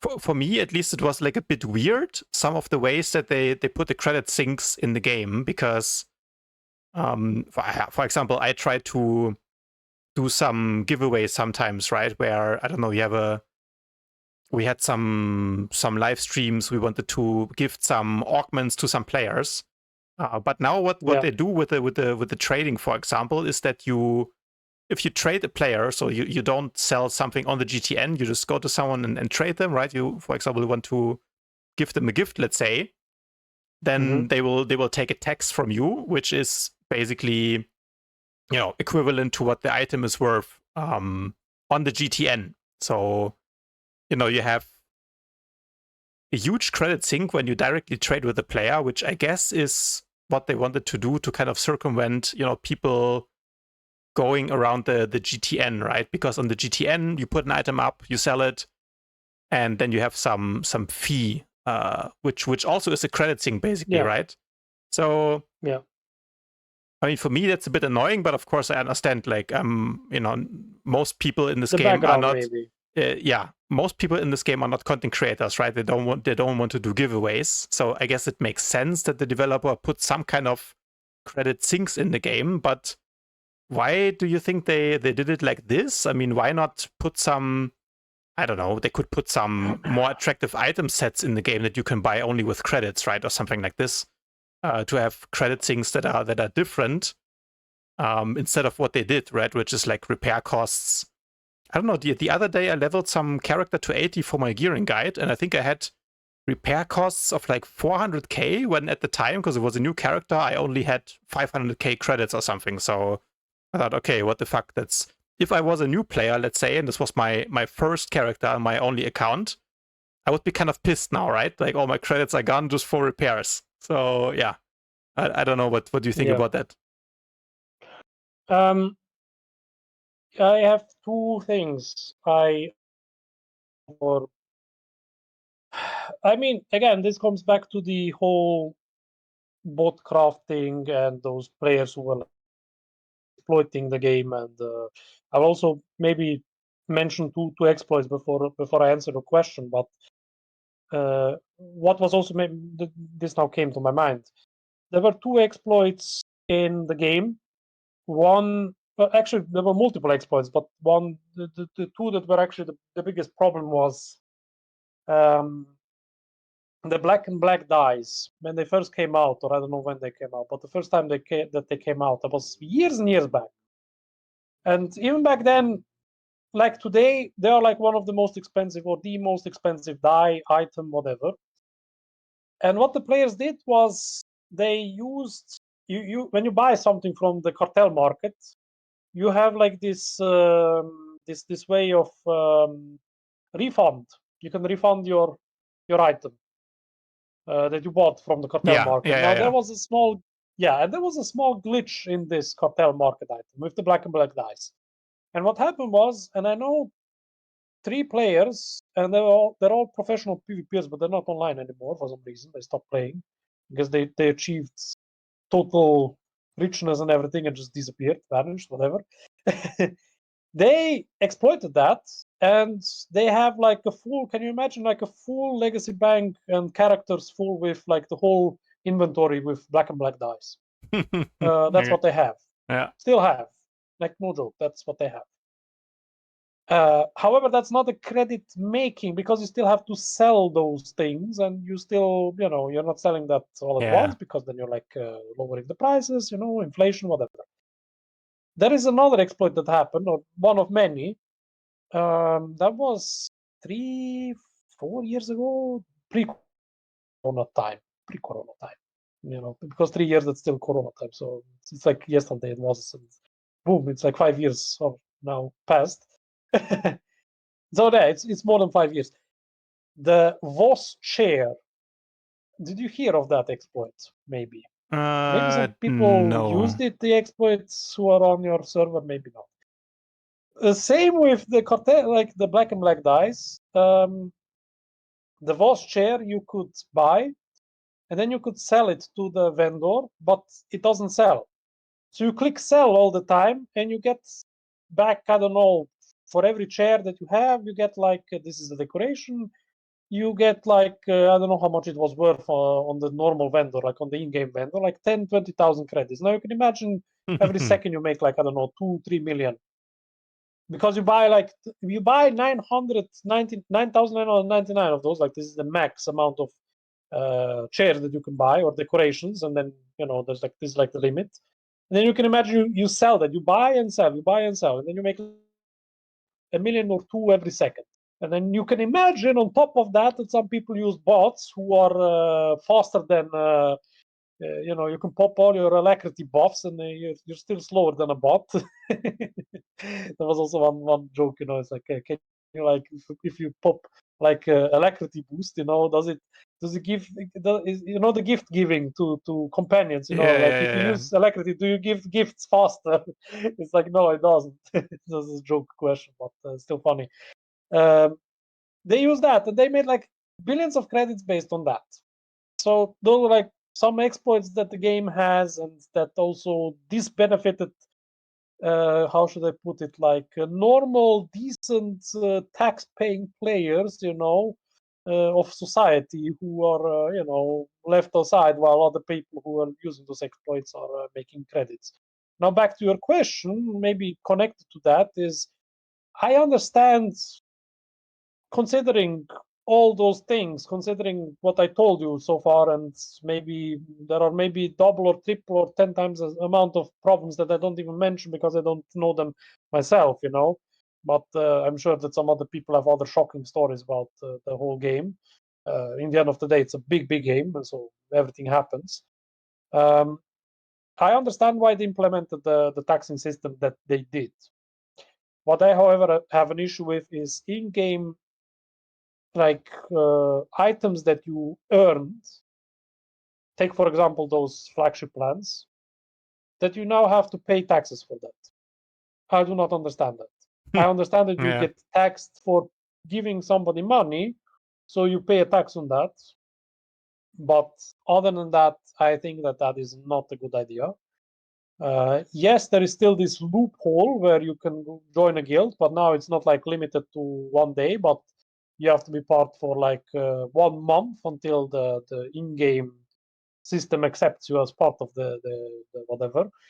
So yes, you can avoid taxes by doing that. To use the guild bank, you mean, Still, right? Yeah, the guild bank. Sorry, the guild bank, and but again, you have to be like 1 month in the guild. I mean, that's stupid. And you also have to be a subscriber to access a guild bank. So you cannot be a non-subscriber and access the guild bank, unless you buy this guild bank access, whatever. And even then, it has limits, which I one day when I was not subscribed, I actually like to use it. I was like, oh, let me see how it works. And it was stupid.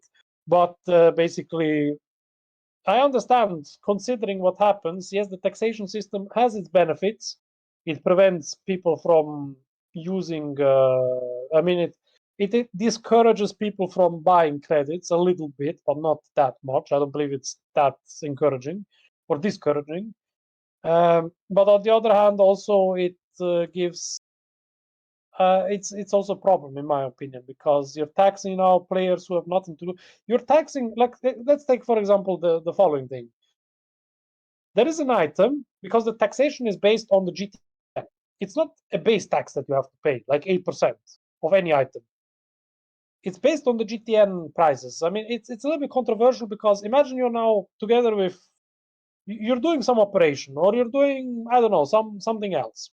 And in-game items, again, back on my in-game items, not Cocktail Coin items, but in-game items you want to sell. Or you want to trade, sorry. You want to trade with a guy who is, what is it called again? Like free-to-player or a preferred player. Mm-hmm. Now, imagine the item that he or she has is exceeding on the GTN the price to such a level that the taxation is now exceeding the 1 million. Again, back to my argument that they should like not even implement credit limit. It exceeds now the credit limit of 1 million credits.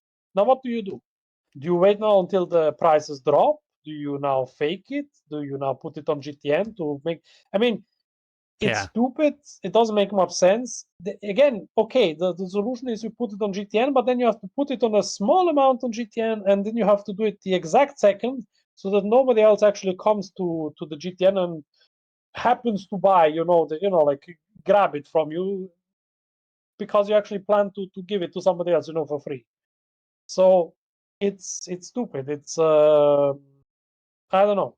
Yeah. The taxation, I mean, you can circumvent it also in that way. I never tested it, but I believe that's also possible, that you put it in GTN, but you have to say like, okay, to whoever you pay, or like, what is it called again, trade something, you say, okay, fine, we're going to trade, but I'm going to put it this second, and this second you have to like refresh the GTN, and then you can buy it like for, I don't know, 1,000 credits or whatever. Yeah. You're undercutting the whole thing, but who cares? You know, do it 1 second. However, the risk is obviously that somebody is disconnecting, or somebody else looks for the exact same item and then buys it. It's like, oh, look, it's for 1,000 credits. I'm gonna buy it now. You know, that will cause a lot of frustration. So, lucky me, unlucky you, basically. But so I don't think. I mean, the taxation system has its benefit. I don't see. I don't have a good opinion on that. The only opinion that I have is disable it for in-game items that you earned, and everything else I'm okay with. Yeah. Like if you hunt, for example, if you go to the Belsavis area, what is it called, Section X, and you're farming that that thingy, that mask that you have, then you know, it's an in-game item. Don't apply any taxes to it.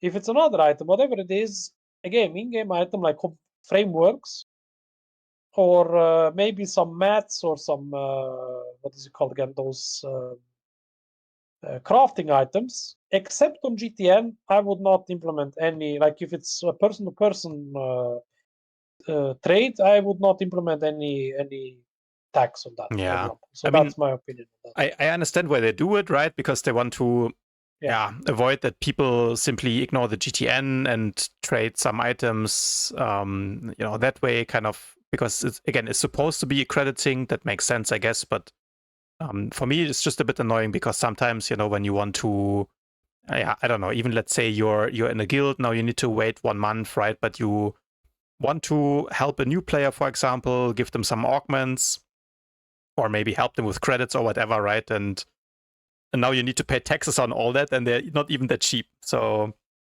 yeah, it's a bit annoying for the new players, but I guess it is what it is, huh? Yeah. I mean, I'm not blaming the developers, is what I'm saying. I'm blaming those people I mentioned who ruined the economy initially, and you know, forced the developers on the pressure of the community, obviously of the gaming community, to implement some measures that I mean, it's a compromise. Let's put it like that. Everything that they do now is a compromise, rather than, you know, it's a punishment for us. But yeah, it's better that than the previous problem. I mean, if I could turn back time and say, what would you change in the game? I would say inflation. Yeah. So that problem has been solved. Not the way everybody wants. Everybody has their own opinions. Everybody's entitled to them, you know. But some opinions are better than others. But yeah, it's difficult to answer. Yeah, you see, you know, you have like pros and cons. Maybe not a perfect system, but at least, like, you know, a lot of the, let's say, fake credits are out of the game now, and stuff is a lot cheaper than it used to be. So yeah. But let's say if you're a new player, right, and you come into the game, you maybe just like hit level 80. Where would you start, like today, if you had, you know, if you didn't have your whatever 7 trillion credits farmed, like you would be new. Maybe you have your first level 80. Where would you start, like, to make like your first couple of millions? Look, here's the thing. I actually might.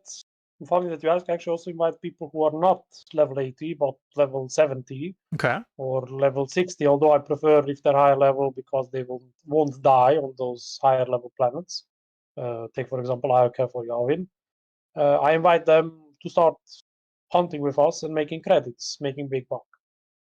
If you, however, for whatever reason, don't like commander hunts, or have an issue with it, or whatever it is, or have an issue with me, which also happens sometimes, it's not.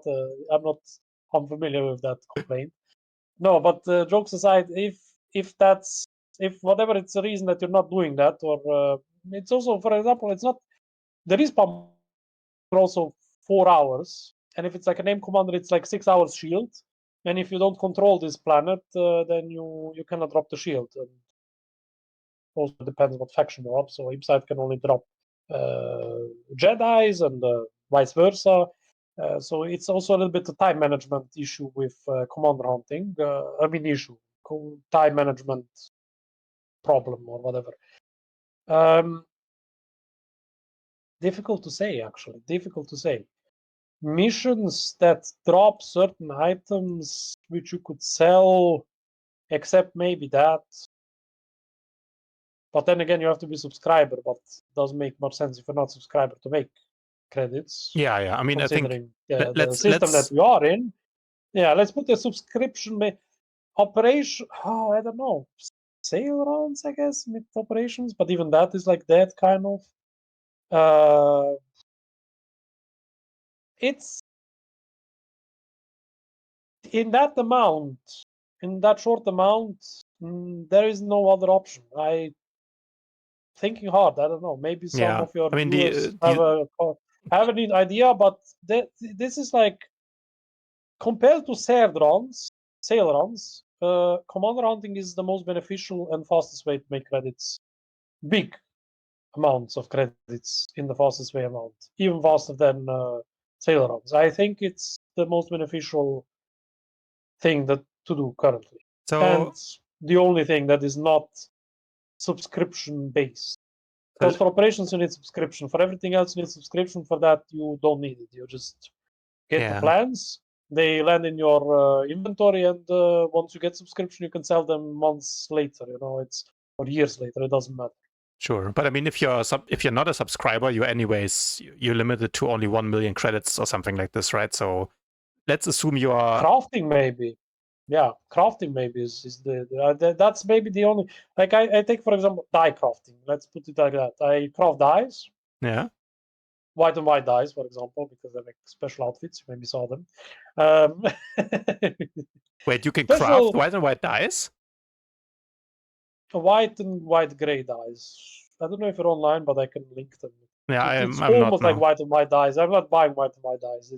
People don't even know this, but there's so many. The longer you play this game, the more you actually find things out that are like, why am I putting credits into something like cartel into something? Why not just a little bit go a little bit into compromise, but it's not that noticeable. And in fact, I find the light gray die better looking than white and white, because in white and white you don't see the differences in the cosmetic part.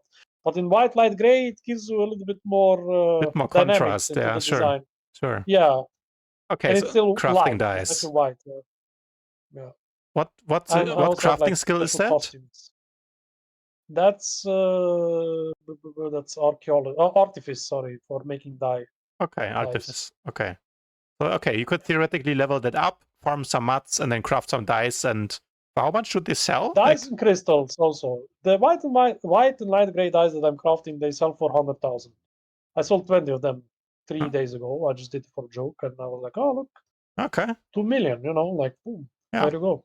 It's already now consider the following. It's like encryption costs like I don't know 200,000-300,000. So if you craft one of those, and you also consider that your companion is doing critical crafting, so it can happen that it crafts like 2 items in one mission, then you already have like potentially 200,000 credits from one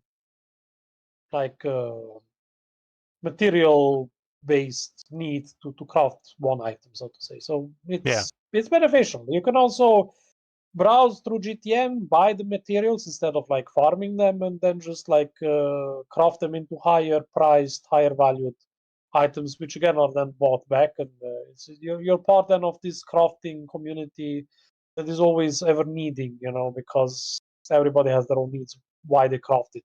Is it crystals? For example, artifice, you can also craft crystals. Red crystals, blue crystals, not everybody wants to buy them for cartel coins. Sure. Some are okay with the normal looking. In fact, I'm also okay with the normal looking ones. I find them even better looking than the cartel market ones, because they have too much effects and stuff, and it's like becomes kitsch, gauche a little bit. So, sometimes simplicity is better than complexion. It's like that.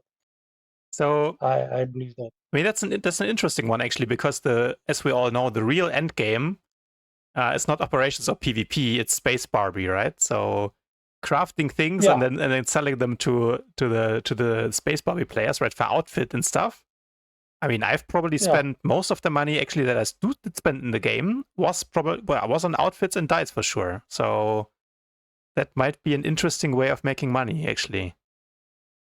The Yeah. whole Yeah. crafting thing, I to be honest, I never really crafted anything except for like grenades, because you obviously need them for PvP, and the stims. So I have like biochemistry on, I think, one of my characters, and then you have the reusable stims. But other than that, I always beg Tiba for I think grenades. Kathy crafts grenades and Tiba crafts my stims. So always when I need a new one, I just ask her and she crafts them. So I didn't really have to craft that much myself, but I think, I mean, for sure, like stims everyone needs, and grenades, I mean, they're not that expensive, I think, but you can sell I those sometimes as well, forget because both of those. like the PvPers, they need them all the time, right? And PvPers are typically not the ones who do the crafting, because I guess most of them are lazy like me, I guess.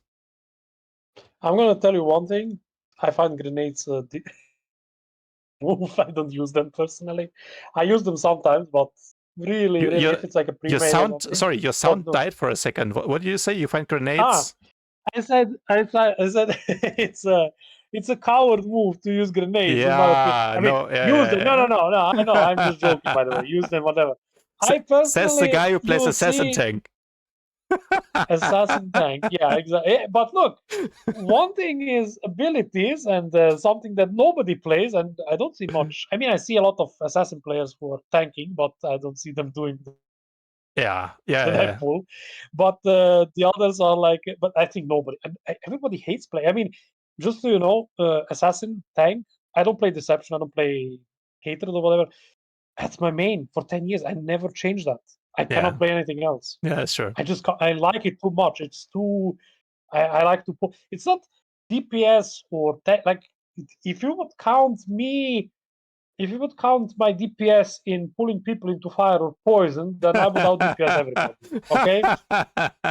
Yeah, Because we if you can do look it. at because if you look at it, I mean, you're also a victim of that as well. You know, I saw you trying to do your nasty thing on your PowerTech. Don't you know? I see what you're doing. You know, and I don't know if you noticed, but I think I frustrated you a little bit. I was under the bridge, you know, on the hotball thing, and I saw you there just waiting there, and I just random slided to you and then pushed you into that. I think you remember. I think But you knew what I no, was doing. Yeah. I knew, we were on the voice. We were like, oh, look, Ivano is up there. He's like, oh, he's going to try. I was like, I know he's going to try, you know? And I was popping my shroud as soon as I came out. But you managed to pull me off, I have to agree. But yeah, it's it's a strange class. But no, I mean, grenades, I don't use them because it's just stun and that's it, you know. And then what also happens is you can use the grenades and you also have like this stun immunity. Yeah. Like grenades, stun immunity or whatever, and then you know it's also a little bit laughable to use it. So especially when you're not paying attention. But on the character that I use it on my PowerTech, which has, I forgot what it is, Cybertech or something like that. I forgot the crafting thing. Yeah. On that one I craft it, and that's the only character I use it because I happen to craft that. So that's it. But on the other characters I don't have grenades. So, yeah. They used to be like really good before I was on my break. Because I think you had the pyro grenades, which actually, if you could hit them on like, I don't know, 3 or 4 people, would be like a DPS gain. So some triad players like me would use them, get a little bit more DPS. But yeah, I think they stopped at but it's a one in time use. I mean, that doesn't. Yeah, exactly. So it's a credit sink as well, right? But it used to be good for DPS back in the day, and then at some point they stopped. You know, they did the V4, V5, V6. I think now we're at V9 grenades. But but the pyro grenades, they didn't get upgraded. I think they're still at V4 and they do no damage. So nowadays, I think it's I don't know anything about grenades. I still use on my old thingy. I use like what is it called again? Like some very under-leveled grenade that I use, but it gives me like 4 seconds of stun, and that's all I need. Actually, that's what I use it for. But The DPS thing, I was not aware that it did DPS. Like I know it did some DPS. Yeah. There's also one that like slows for 70% for 9 seconds, right? And there's a electro stun grenade, but yeah, they're a little bit. Let's say nowadays, they are considered a little bit try hard or even frowned upon if you use them, right? Because back in the day, there was more for like a ranked Warzone thing or something. But of course, you can use them. I don't know. For me, mostly like I don't really use them because it's just a DPS loss nowadays. I see them used in. I mean, I see a reason why I would use them in arenas, for example, because that is okay. You can use them in both. I mean, there is always a reason for anybody. It's very subjective, but I see more reason in using them in arenas than for example, war zones, especially when there are so many people around. Stun breakers, and the game also takes longer, so you get like the stun immunity from the grenades, and it's like a last resort. I would use them rather in a last resort attempt. But me playing this game for a very long time, when I see somebody use stun grenades, that is one of the exceptions where I don't spare my my stun breaker, and I actually go, like in spite, like spiting those people. I use my stun breaker if somebody stuns me with a grenade, and I attack them because of that. Yeah. And then you see the frustration, they're like running around, and then also they try to grenade me again. It's like, no, it's not gonna work again. I have the stun break, like the stun immunity now. Yeah. So forget about that. So that's when I attack them. So it's and I don't think I'm the only one. I see a lot of players who go against players who have like stun grenades. It's like a provocation. So oh yeah, for sure. Like if someone grenades me or like flashbangs me or something, then they have a target for the rest of the Warzone on them. That's for sure. Like, I take a shit personal. Yeah, exactly. Yeah, it's like you spent your grenade, you spent money on CCing me for 6 seconds or whatever it is, right? Okay, now I'm gonna make you pay double. Yeah. Yeah. Now, even if I die, I'm gonna make you die as well, or whatever. It just doesn't matter. Even if it's like, like this last second somebody intervenes or whatever. It's just this. You forget about DPS. You just go for the straight. You see like red eyes, like a bullseye. Like exactly. That's the person. We're both going down. Man. But, yeah.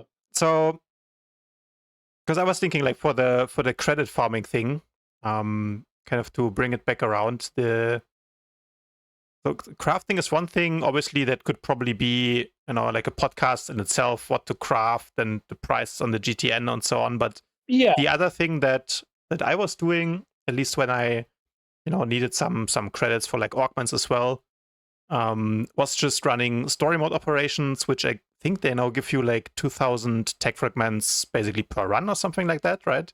If you run like the quick ones anyway, Dread Fortress, Dread Palace, that people are farming all the time. And then basically you do 2 of these and you have, 4,000 tech fragments. You can buy some OEM and sell it for, I don't know what they go for, 11, 12 million, right? So maybe you can do like this run in half an hour, maybe a bit more. But let's say you make like, 5, 6, 7 million credits per hour. I think if you just, you're a subscriber, you play these like simple operations, compare that to the commander hunting thing. So you said you get like one of the purple plants, for example, right? And then 12 of these blue thingies. I always forget the name. And you kind of, you sell them and then you kind of split the money between, everyone in the raid. So how much do you That's what I did in the past. Yes, I did that. Now it's not the case anymore because of the taxation. Because it's not, for example, as I said, I also have free-to-play players or preferred players who have like the credit cap. So I cannot tell them, hey, can you trade me like the framework and I'm gonna give you credits and it lands in there. I mean, I did that in the past. I said, look, it's landing in your escrow, but as soon as you subscribe, you get your credits. Mm-hmm. If you're okay with that, obviously, and people were okay with that, but they also get the blue plans. So that doesn't work anymore. All, which is whoever gets the plan gets the plan. That's it. And it's easier for me. I don't have to do any trading and stuff, and we just continue, do the hunt, and that's it. But people are happy with it because yes, if you hunt one day with me, nothing happens. But maybe you get the purple plan. The chances are depends on the size of the thing, on the group and stuff. But if you don't, if you hunt, perfect. If you don't, whatever. But if you hunt daily with me or as much as you can, then the chances obviously go higher, and the chances of you getting a purple plan are higher. And also, we do all the planets as much as we can. Sure. So also, again, the chances that you get the purple plan is significantly higher. For example, in the past 2-3 months, I have earned together with the blue plans that again I can transfer into purple plans. I've made already like enough to unlock half a flagship, me alone, or even more. Together with my friend who's also together with whom I'm organizing those hunts. Mm-hmm. And so yeah, it's how much are you willing to do that? How much are you willing to hunt with me? That's a question. But other than that, I don't know. It is what it is.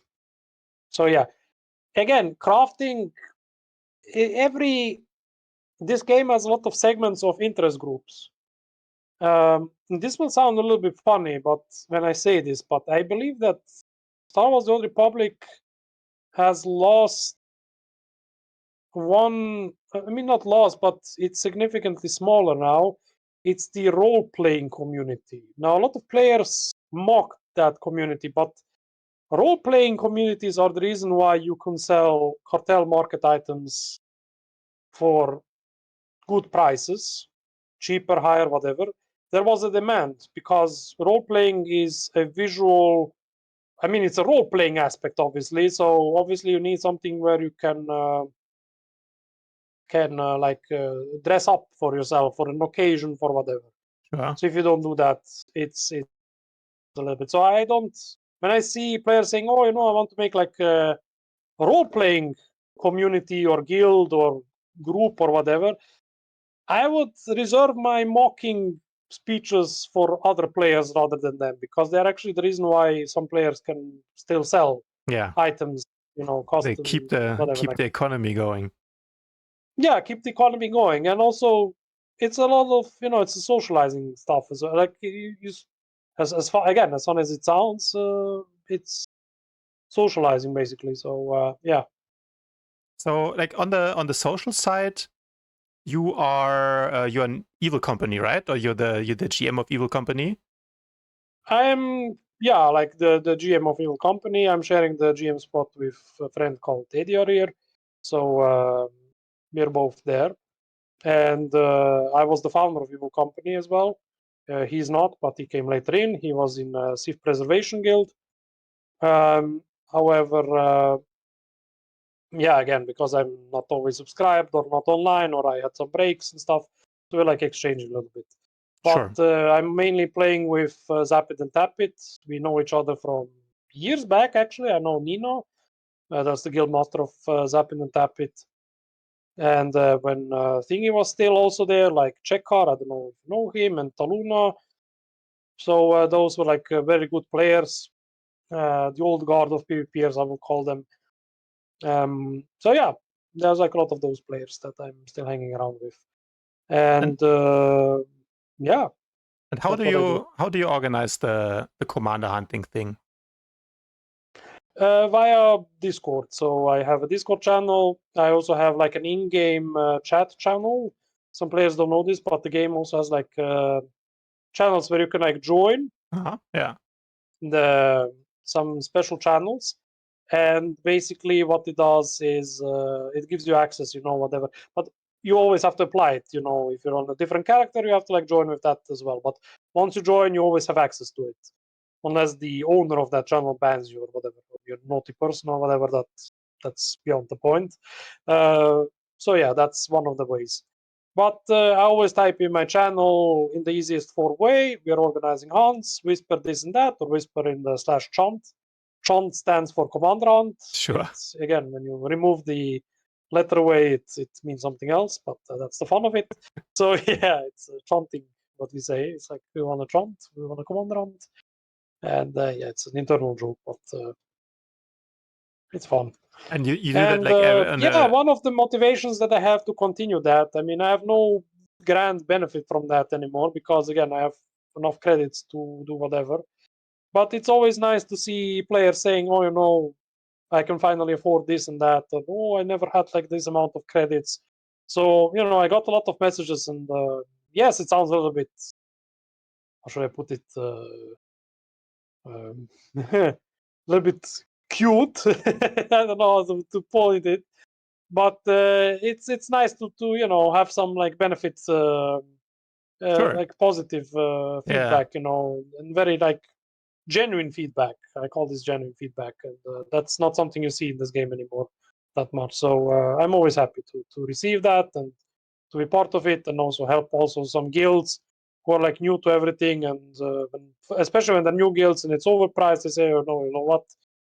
If I have the plan, I'm gonna give it to you." Like I gifted probably, I'm not making this up, but maybe 500 purple plans I gifted around to every guild that I know, especially those that started. I said, you know what?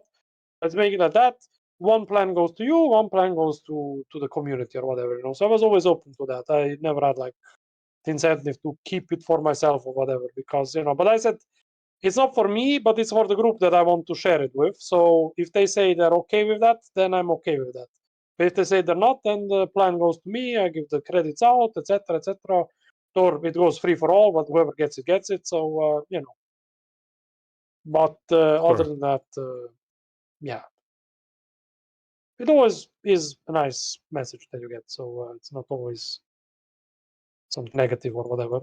So yeah, that's Cool. why I do it still.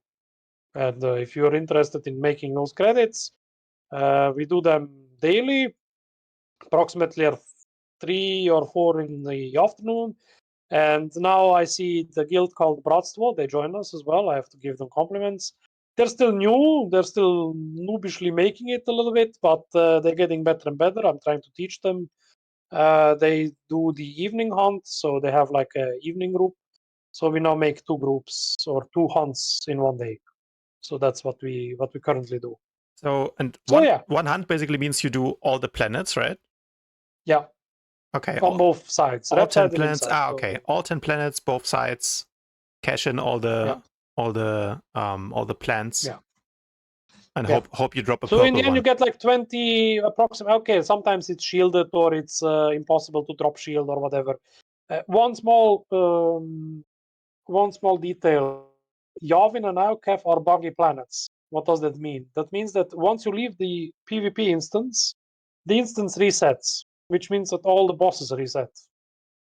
Which means that you could infinitely, like we had, there was like the Ripsod Guild. They had like an officer.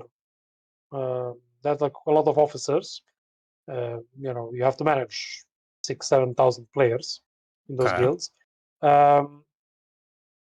Funny enough, but they had this officer hierarchy, and again, because of the maniac, then in the most negative, nasty sense possible, Louis Lane, he's called, who ruined a lot of things in the game as well, and because of him, I mean, he's the reason why a lot of limits have been imposed in the game.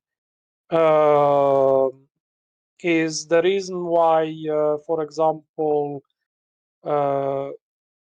we have. I mean, how should I explain it? What was your question? Actually, I lost the thought because I was a little bit invested in the past. I forgot it. Can you repeat it? No What were worries. we talking about again? Yeah, no, I was just trying to summarize kind of how like a typical commander hunt basically goes, right? So you said you form your group, Yeah, right? Somehow in yeah. the That's what I wanted Discord. to say. Yeah, Yeah. we had like 2 planets. I just wanted to make an example why the Yavin and Arkev plans are buggy. Yeah. They reset, and the guilds, you know, they left the Ripsod guild because of that stupid guild master called Louis Lane.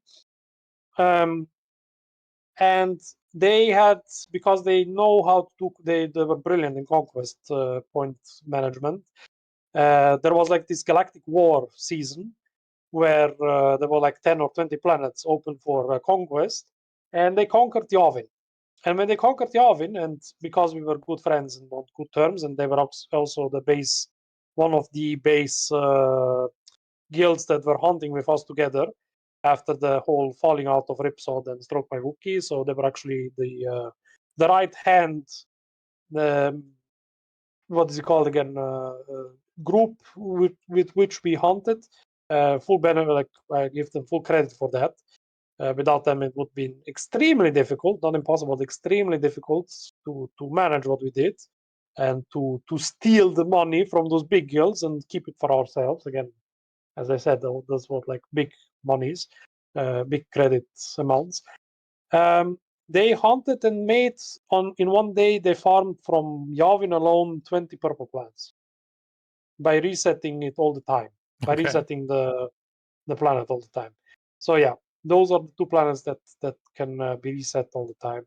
But the rest, again, once we kill it, respawn is 4 hours, and if it pops a named one, it's 4 hours plus 6 hour shield, so 10 hours in total, until the named one drops the shield naturally. If you want to shorten that, you need somebody. Also, that's one of the parts of why we look for players who are part of guilds that are conquerors of certain planets. Doesn't matter who they are, except Genzarai and some other players. If they conquer such a planet, they are able to drop the shields on their respective sides. So, for example, if there is a Jedi Battlemaster, named Battlemaster or Master Battlemaster, whatever, who is, let's say, on Belsavis, and Beyond Madness controls Belsavis, then I can give a so-called flyby item, and I can pull the commander. It's shielded, and the person who is in that guild, who has conquered that planet, you can check this out by clicking L, and you see guild invasions. You will see in the current conquerors tab. There's like a current conquerors button, and there is like a tab that pops up. He can drop the shields and therefore skip the whole process of waiting until the shield drops. 6 hours. So okay, but only if you conquer the planet. So the conquest. Yes, and only if you're on the faction that is opposite. The shielded boss is on the opposite direction. So, for example, if it's a Sith named Battlemaster and Beyond Madness is the conqueror, you cannot drop the shield because the Sith Battlemaster is a Sith. It's a friendly thing, so you cannot attack a friendly mob, an NPC. So yeah, makes sense. Okay, so you do this twice per day.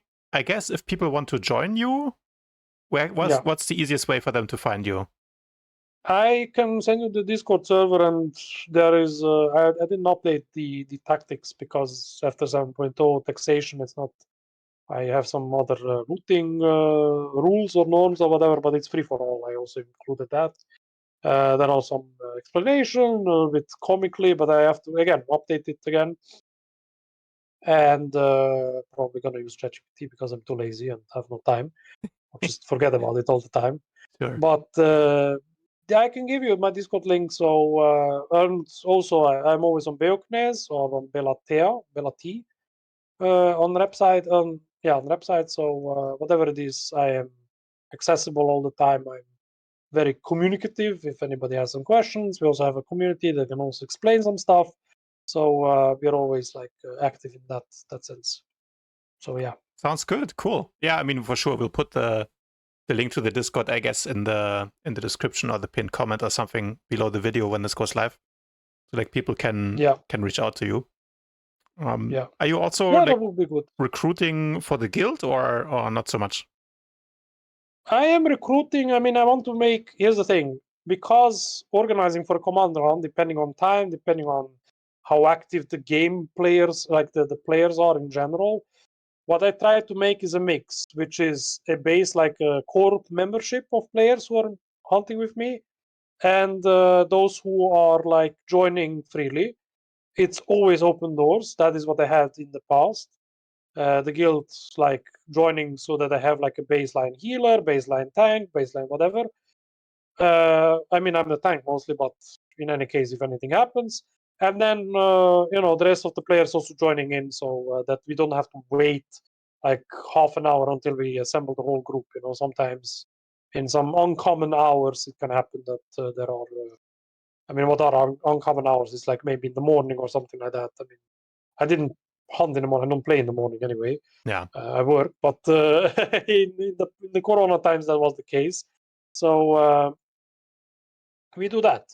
So I want to have like both, like a good stable guild, which is commander hunting focused, not much else. Because if you want to do something else, I'm not an expert for that. Maybe PvP, but then there's Zap It and Tap It, which I'm inviting them into. So yeah.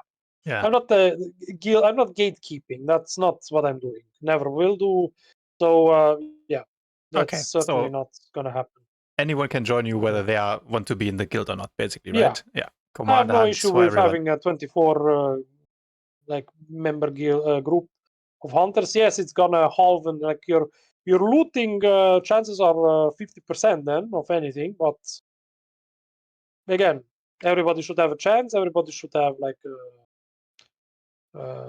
yeah, a chance for everything. So I'm not judging. So yeah, there are some players I'm not going to invite who I know from the past or who are like scammers or did some stupid shit in the past. So yeah, but Sure.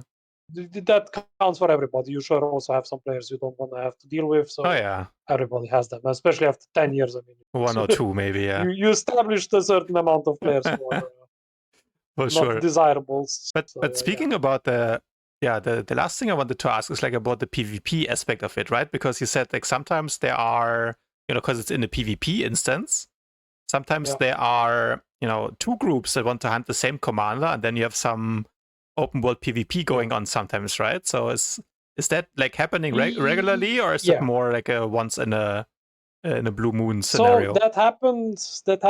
One of the reasons why I got kicked from the Dorf Malgus community Discord server was actually my complaint for that special issue. My issue is not that you're PvPing. Open world PvP is open world PvP. My issue is that you go literally daily out of your way to harass players. Now you can do that with me because I don't care. I can DPS. I can do PvP, especially with the new like laptop that I have, I'm perfectly capable of defending myself. But I'm ruining you. Whoever is doing that is ruining it for the new players who want to earn credits. So yes, there is a PvP aspect. Yes, we did the exact same thing. Our war with Rest in Peace Shields of Destiny, where again that was like 50 players against our small group, but therefore very dedicated group. I will send you. We had some spies. We were actually recording the voice channel of them on the Discord, and in secret. I can send it to you so you can listen to it. I mean, I'm gonna release it maybe one day. It's not. I didn't record it, so I don't care. But it was a funny. What's it called again? A funny time where we were we were actually PvPing against them, and but the reason was obviously not because we wanted to harm the groups or anything. It was more like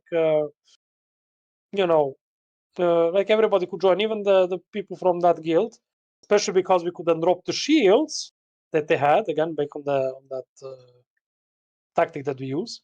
So what we did was basically that. We used them, and they also joined, and they were also happy because they were like saying, "Oh, I have like so much credits. I get more than from the rewards that I get from doing what's it called again, conquest points."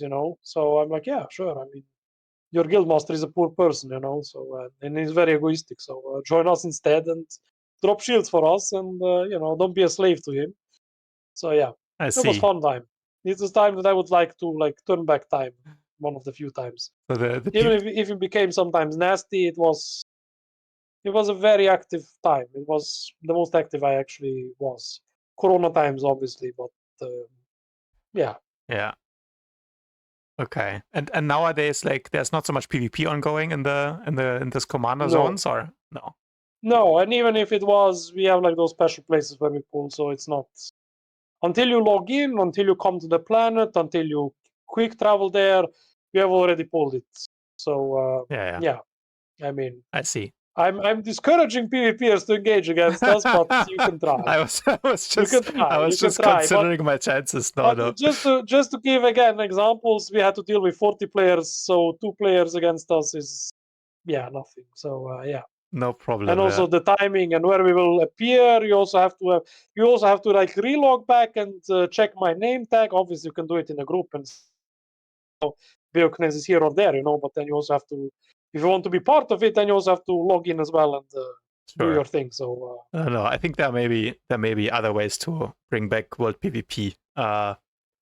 Because I mean it was fun. Like the World PvP in the past, like an Outlaw's Den and so on, I think it was kind of fun, but obviously it was like never really supported with rewards or anything like that. And yeah, nowadays if you go to Outlaw's Den, for example, which is the for people who don't know that the free-for-all PvP area on Tatooine, you need to wait a long time to even find someone there. Then usually it will be an assassin. No, you're not gonna wait a long time. You will wait there forever. That's forget it. Exactly. There is nobody there. I mean, it's a bit of a shame. And also the problem is scaling. The scaling is also the biggest issue there. Oh yeah. If you're there and I'm on my PowerTech, I will get like 2-shot by an assassin from a stealth because they just stun you, and when the stuns are done, you're already at 50%.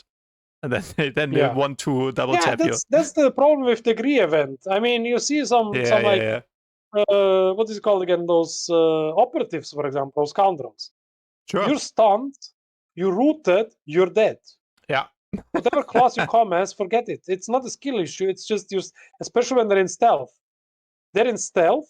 You use your stun breaker. They sleep you again.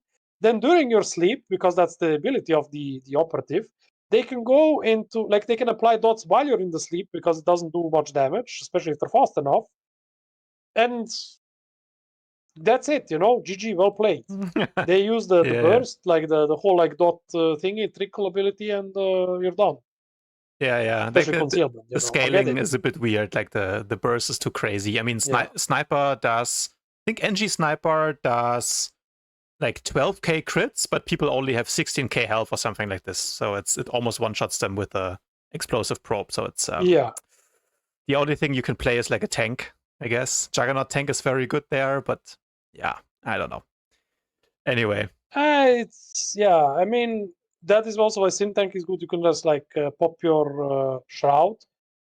But other than that, I mean, which is very annoying to some players because shroud, they have to apply it again, and especially if they don't pay attention, you can do a lot of funny stuff. Yeah. So yeah.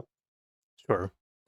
Man, look, we're 2.5 hours in. I'm not sure if anyone will watch this for a long time. But listen, they will. I mean, it's I think we can do that on a daily basis. We can just like talk and stuff. And people like that, because it's like Twitch, but offline. You're not online, but you're still talking about some topics that might be interesting and grand scaled.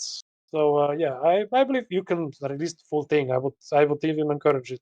We will see. It's an interesting topic because we spoke not just about credits, because we spoke about other things, and I think that some people will maybe find some information beneficial and get a little bit more context into the player base, and maybe they're also their own opinions and contribute maybe to the game in a different way. Not just paying the EA poor EA developers, but other stuff. Yeah, I mean, actually, I think at some point I had an idea to make some kind of video, like a playlist or series about some of the history of the game, right? Because there were so many funny bugs and exploits over the time. So maybe we need to do at some point another podcast like about that, because I think that it could be fun. Could be fun as well. I can invite some other places as well, like multiple people coming in and talking about it. That would be interesting. Sounds good, man. Let's do that. Anyway, then thanks for doing that. Let's wrap it Thank up. Thank you for inviting me. I am because I think my dog needs to take a leak right now as well, and so do I. After my beer. Priorities. That's very German of you. Okay. Yeah. Thanks for being here, man. I'll put the link in the description if anyone wants to reach out and ask about the Commander Hunt. And yeah, then I look forward to see you in the war zones after my vacation. Hopefully pull you into some acid somewhere. Good, yeah. Okay. I'll try. Thank you then. Anyway, Bye thanks. bye. Yeah. See you later.